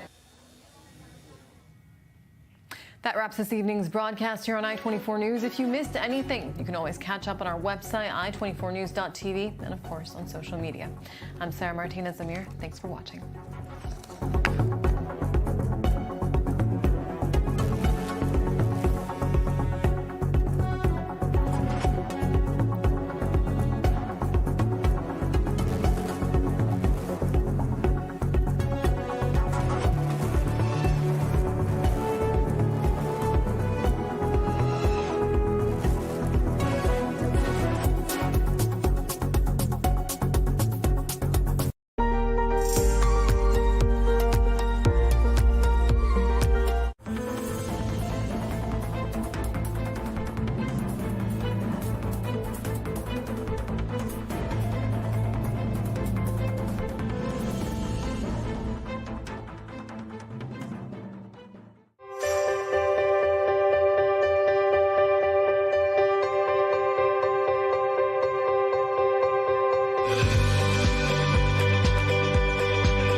A new voice is about to be heard. אתם צופים בערוץ החדשות I-24 News. I-24 News launches its 4th channel in Hebrew, broadcasting 24 hours a day, 7 days a week. ותיעדו את הטבח. I-24 News in Hebrew brings its international success for the past 10 years to Israel. Real-time news, sharp analyses, and passionate debates on the burning issues shaping Israeli society and the entire Middle East. And for you, English-speaking viewers, I-24 News offers a unique, immersive experience. Every day until 11 a.m. EST, Hebrew programs will be broadcast live with English subtitles. And from 11 a.m. EST, back to your favorite shows in English. More than ever, the heart of a new Middle East beats on I-24 News.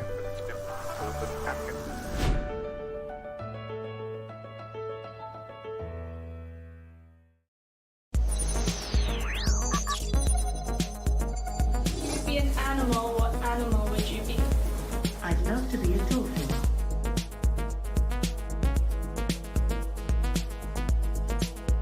Hello, human.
Bienvenidos a News 24, el magazine de noticias y análisis en español de i24 News.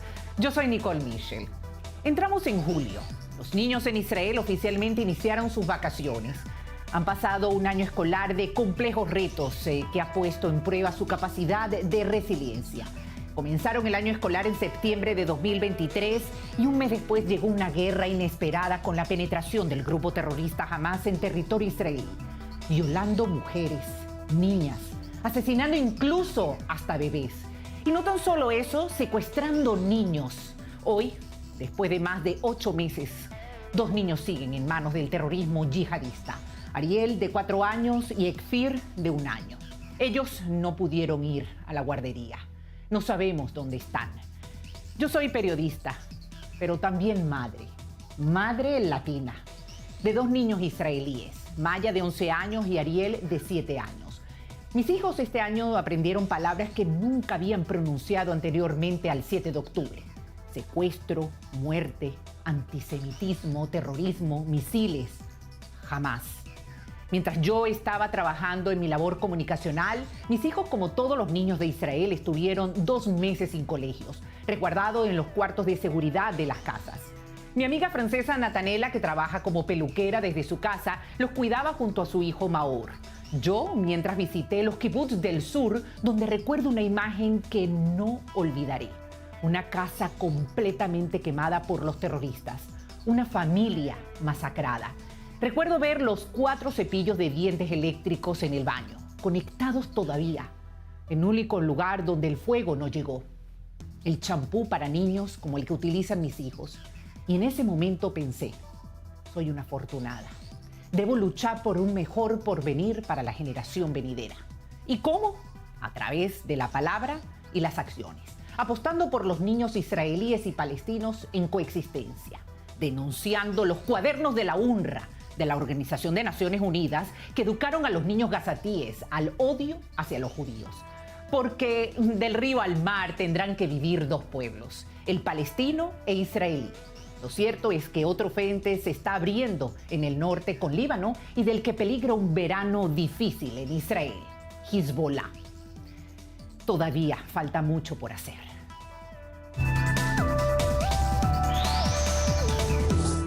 El primer debate realizado en la cadena CNN entre el actual presidente de los Estados Unidos, Joe Biden, y el expresidente Donald Trump fue un frontal choque sobre política en un debate que se tornó muy personal. La enemistad entre ambos candidatos era palpable mientras discutían sobre el aborto, la economía, la edad, las condenas de Trump y el hijo de Biden, incluso su temple en el campo de golf.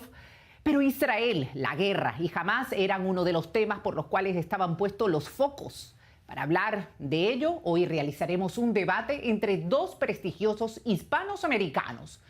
Por un lado tenemos a María Herrera Mellado, abogada de inmigración, vicepresidenta de la Asamblea Hispana del Partido Republicano en Miami. Y por el otro lado tenemos a José Aristimuño, analista de la cadena Fox News, ex subsecretario nacional de prensa del Partido Demócrata de los Estados Unidos. Bienvenidos a ambos a i24 News. Gracias. Comencemos de esta manera como parte del debate con las críticas que actualmente se han hecho, y de esta manera queremos ver parte de lo que trajo muchas alarmas en el debate. We'd be able to help make sure that all those things we need to do, child care, elder care, making sure that we continue to strengthen our healthcare system, making sure that we're able to make every single solitary person eligible for what I've been able to do with the with the COVID, with dealing with everything we have to do with, look, if we finally beat Medicare. Thank you, President Biden. President Trump? Well, he's right. He did beat Medicare. He beat it to death.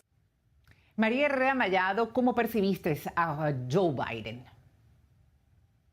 Yo creo que todos pudimos ver que Joe Biden no se encuentra en sus mejores capacidades mentales ni cognitivas. Es un hombre que está muy mayor, que por desgracia como estadounidense pues tenemos que decir que ahora mismo no representa un liderazgo fuerte como necesitan los Estados Unidos de América.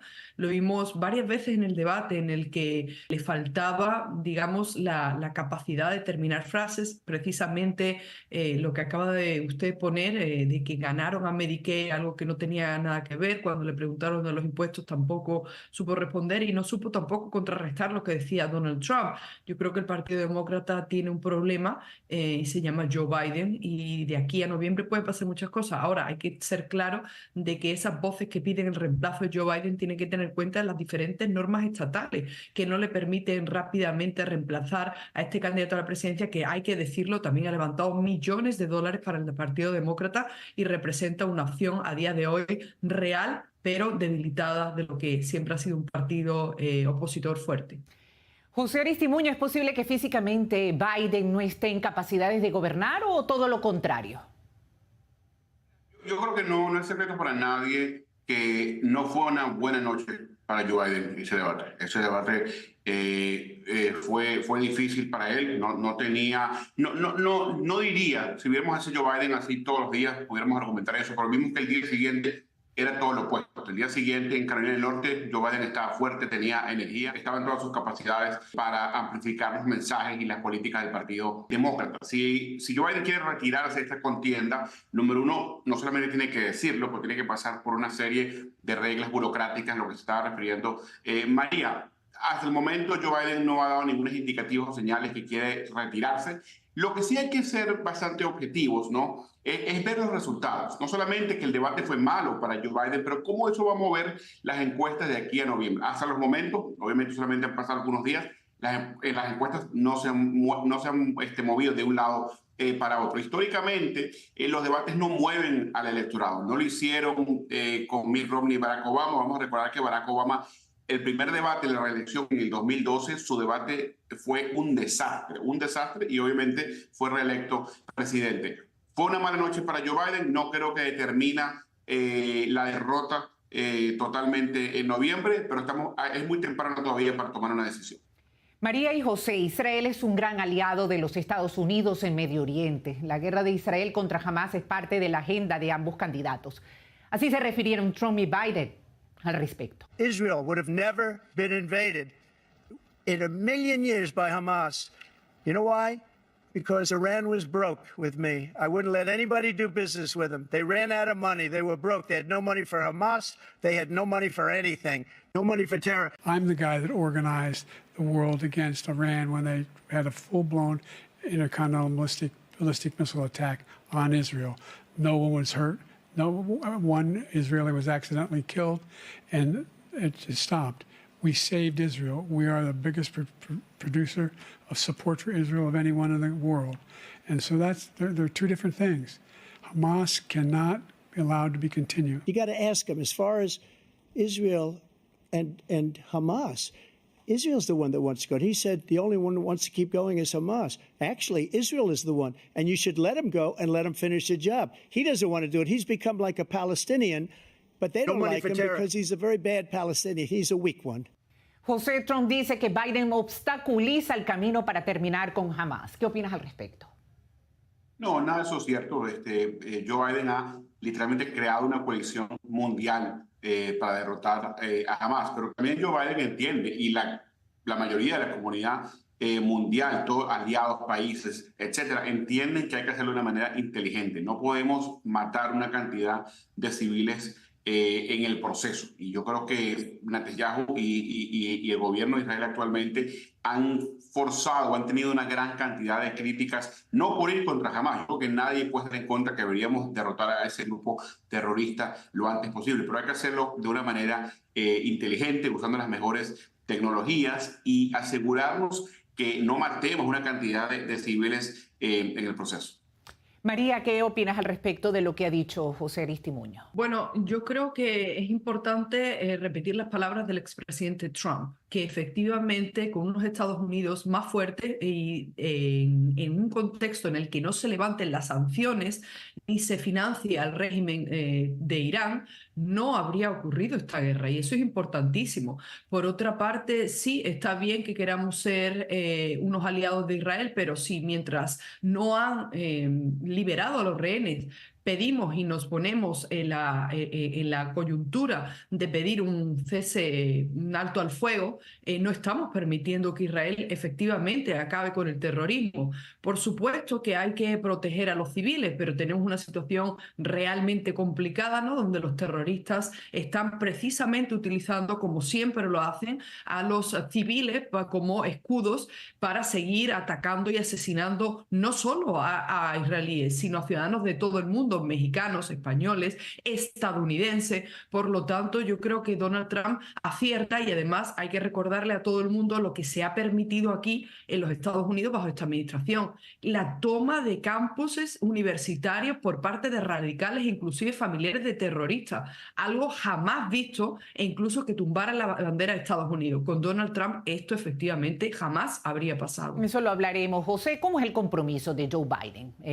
A diferencia de lo que está mencionando María con respecto a Irán y sus proxies como Hezbollah, o sea, ¿cuál ha sido la fuerza o no que ha dado en su gobierno ante esta situación? Bueno, primero que nada, Joe Biden ha estado en contacto con el gobierno israelí todos los meses desde octubre del año pasado que esto ocurrió. Segundo, no solamente ha estado hablando con el gobierno israelí, ha accionado ayudándolos con mucho dinero, miles de millones de dólares hacia Israel. Biden se ha comportado como la mayoría de los presidentes, y todos los presidentes estadounidenses que siempre han apoyado a Israel. Nosotros los demócratas creemos que eventualmente tenemos que llegar a una solución de dos estados. Esto no es tan fácil, es bastante complicado. Muchos presidentes lo han intentado y han fracasado en el intento, pero Joe Biden ha sido muy claro, fue muy claro en el debate, ha sido muy claro durante toda su vida, cuando fue senador, cuando fue vicepresidente, que siempre va a apoyar a Israel, pero siempre y cuando Netanyahu, en este caso, si está en una guerra contra Hamas, que explique hacia dónde está yendo el dinero, cómo están utilizando las armas, y no que solamente empiecen a bombardear, ¿no?, ciudades que están pobladas y mueran miles de personas, de civiles, por accidente. Eso no lo podemos permitir. Yo creo que al final del día ambos, los republicanos y los demócratas, apoyan a Israel, pero vemos a un Joe Biden que entiende que la diplomacia siempre tiene que ser lo primero que se utiliza. Si no se puede, obviamente usamos la fuerza, como es lo que está ocurriendo en este instante. María, menciona José Aristimuño que el gobierno demócrata apuesta por dos estados. El gobierno republicano, si estuviera Trump, ¿qué opinas al respecto? ¿Apoyarían también la posición de dos estados, el israelí y el palestino? Bueno, yo creo que Trump ha sido claro de que es una posibilidad, pero que ha sido realmente difícil, ¿no?, llegar a ese punto. Lo que sí hizo el expresidente Donald Trump es llegar a los acuerdos de Abraham Accord, establecer además las relaciones entre Israel, Estado de Israel y otros países fundamentales en la región, y también responder que no, el Partido Demócrata no está con Israel. De hecho, hay miembros radicales en el Partido Demócrata que se han negado a condenar el terrorismo de Hamas en Israel. Tenemos a 3 mujeres del Partido Demócrata que rehúyen esta cuestión. Es más, que apoyan el levantamiento de la izquierda más radical en los campus universitarios estadounidenses. Ahora, esto es terrible, porque Israel es nuestro aliado, y efectivamente sí es verdad que Joe Biden no ha dejado por el momento de apoyar, aunque sea con condiciones, al Estado de Israel, pero esto no nos asegura que consigamos la paz en el Medio Oriente, que sí es algo que el expresidente Donald Trump lo consiguió, y que si en un posible reelecto, en un posible mandato en 2025, yo creo que sería su objetivo claro, no solo en Israel, también en Rusia y Ucrania. Está ahora mismo el mundo en llamas. Completamente. José Aristimuño, ¿qué opinas de lo que dice, lo que opina María? ¿No ha estado quizás 100% Joe Biden? ¿Estaría más Trump con respecto a su posición en Medio Oriente, Israel, la única democracia en esta región? Sí, bueno, déjame responder rápidamente a María frente al comentario que hay 3 mujeres demócratas que no apoyan a Israel. Primero que nada, obviamente, vivimos en una democracia, tenemos libertad de expresión y de opiniones. No todo el mundo en el Partido Demócrata piensa de manera igual, no todo el mundo en el Partido Republicano piensa de manera igual. En Estados Unidos actualmente hay 535 miembros del Congreso, 435 están en la Asamblea, en la Cámara Baja, y 100 de ellos están en la Cámara Alta, en el Senado. 535, que 5, voy a exagerar, que 10 no estén de acuerdo con la política de Israel, no significa que todo el Partido Demócrata no está con Israel. Yo creo que hay que tener cuidado en generalizar, pero sí te puedo decir que, vuelvo y repito, Biden ha estado actuando, no solamente hablando, actuando, dándole miles de millones de dólares a Israel. Siempre ha sido nuestro aliado, uno de nuestros aliados más viejos de la historia. Estados Unidos fue el primer país en el mundo que reconoció a Israel en su tiempo. Así que nosotros vamos a seguir ayudando a Israel en todo lo que podamos hacerlo, pero vuelvo y repito, sobre todo cuando le estamos dando dinero y armas, tenemos que tener mucho cuidado que no se estén usando de una manera irresponsable. Exacto. Y con respecto a lo que hablaba María en cuanto a las protestas en las universidades estadounidenses, según lo que ha dicho ella, con el gobierno de Trump no hubiese sucedido y en el gobierno de Biden ha sucedido. Ha creado un gran antisemitismo en distintas universidades importantes en los Estados Unidos. ¿Qué opinas al respecto? ¿Qué ha hecho el gobierno de Biden con esta situación?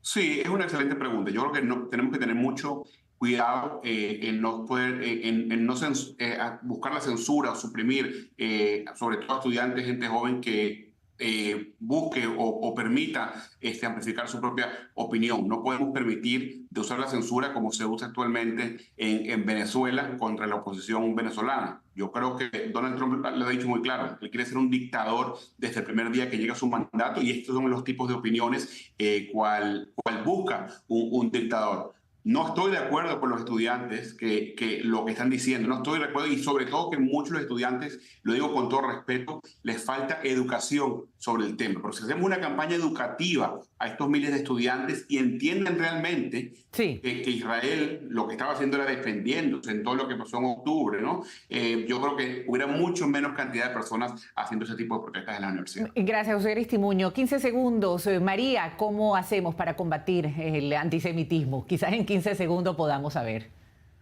Bueno, yo creo que este gobierno y, como dice José, tanto republicanos como demócratas están haciendo un esfuerzo por denunciar abiertamente el antisemitismo, pero hay que hacer mucho más. Al igual que se refería José, yo creo que la clave está aquí en entender que en las universidades estadounidenses hay un cáncer real, que es un intento de revolución constante contra todo lo establecido que funciona, inclusive hasta contra la democracia. Por lo tanto, también apoyo que muchas personas retiren los fondos y que apoyemos de verdad la libertad de expresión sin abiertamente endorsar el terrorismo. Eso es indignante. Muchísimas gracias, María Herrera Mellado y José Aristimuño, dos grandes prestigiosos analistas hispanos americanos, por haber estado con nosotros en i24 News. Muchísimas gracias. El presidente de Stand With Us Brasil, André Lage, es un gran defensor de la verdad ante los medios de comunicación del gigante Brasil. Caminando por la antigua Yafo, conversamos sobre la guerra. Veamos el siguiente reportaje.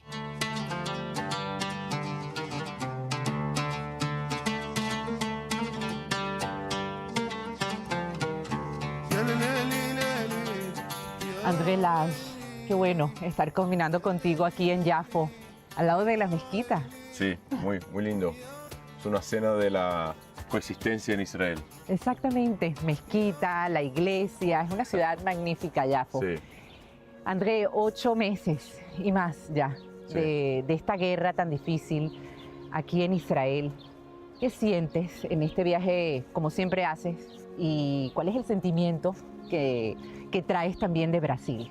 Mira, ahora tuvimos más una delegación de 8 periodistas muy seniors de varios medios de comunicación en Brasil. Un viaje muy democrática, muy variable, con opiniones distintas. Yo creo que mucha gente en Brasil entiende lo que está pasando. Mucha gente en Brasil entiende que Hamas es un grupo terrorista que mantiene rehenes en la franja de Gaza. Israel tiene un problema de imagen en América Latina, por Estados Unidos, por el pasado de América Latina, por mil motivos. Y yo creo que depende de nosotros hacernos el trabajo de explicar cada vez más, contextualizar lo que pasa acá y intentar el máximo posible decir la verdad con los factos, porque creo que la verdad está con nosotros en el final. No creo que Israel no comete errores. Pero estamos hablando de una guerra de un país democrático contra un grupo terrorista. Estuvo aquí hace pocos meses incluso el gobernador de Goiás y Sao Paulo. Por otra parte, han comprendido muchísimo lo que pasa y no es cuestión de posicionarse con Israel o con los palestinos. Al contrario, Israel y Palestina tienen que convivir en esta región que ha sido difícil. El hecho está en condenar el terrorismo. ¿Y qué ha pasado en eso? Yo creo que hay un populismo y hay un interés de hablar para la base. Entonces, la gente que quiere hacer política mientras tiene que hablar la verdad, es menos popular decir la verdad. Quien tiene la verdad normalmente tiene que hacer mucho más trabajo. Exacto. Una persona que miente puede solamente tirar en la televisión. Israel está haciendo genocidio. Y la gente los israelíes que están luchando, que quizás son contra el gobierno, pero están luchando en Gaza, saben que no es un genocidio, pero tienen que explicar, tienen que traer datos, tienen que mostrar fotos, tienen que mostrar videos, tienen que mostrar los telefonemas, los panfletos que se tiran en la Franja de Gaza, los hospitales de campaña. O sea, tienen que hacer un trabajo que tarda más tiempo y siempre la persona que tiene la verdad tiene que hacer más trabajo de que la persona que miente.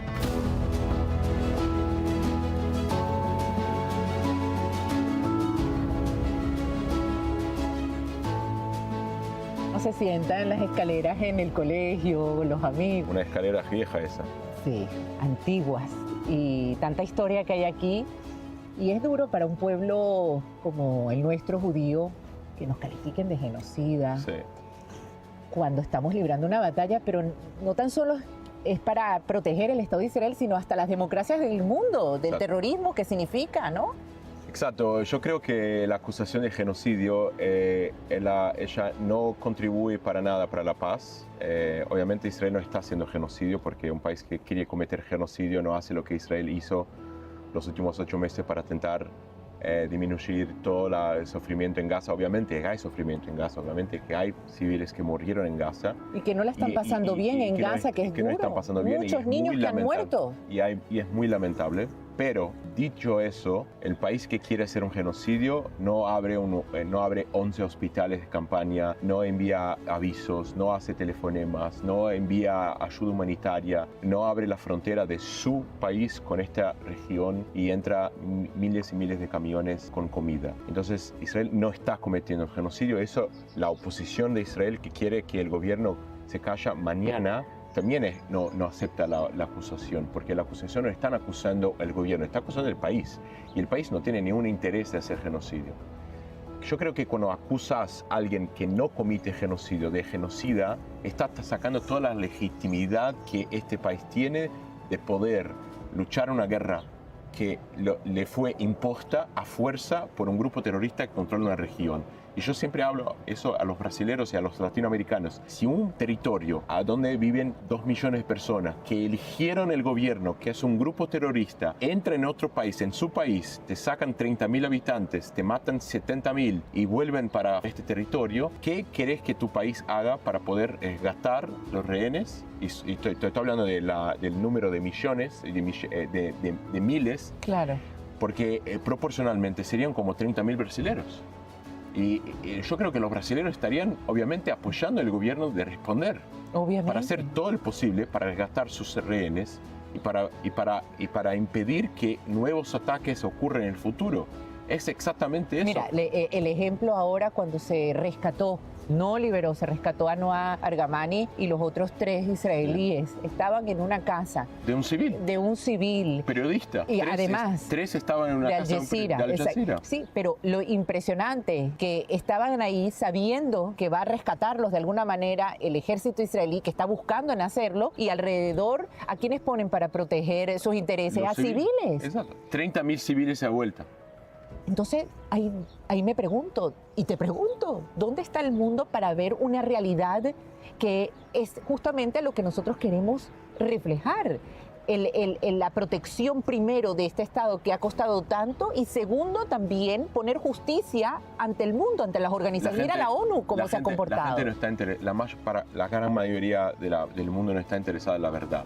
Si Israel no logra tener el derecho de responder a un atentado terrorista de esta magnitud, ¿qué va a pasar en otros lugares del mundo donde hay grupos terroristas controlando territorios, entrando en territorios, secuestrando, matando, violando a las mujeres y volviendo? Eso es muy importante porque en el final jamás estaría creando un precedente perfecto de que el crimen no es punible. Y eso es un problema para el mundo.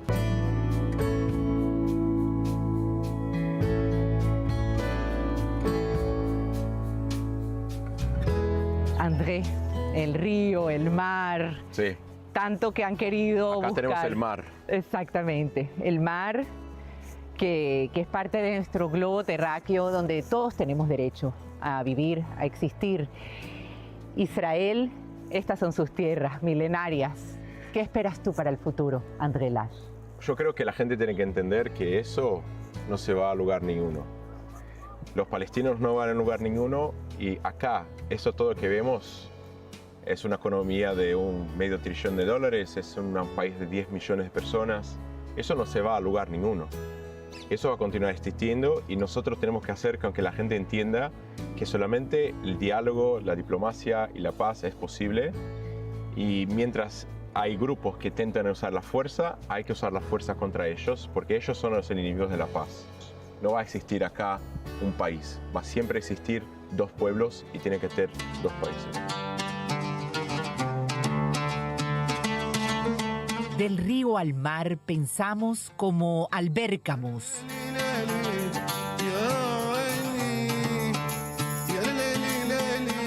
La paz es la única batalla que vale la pena librar.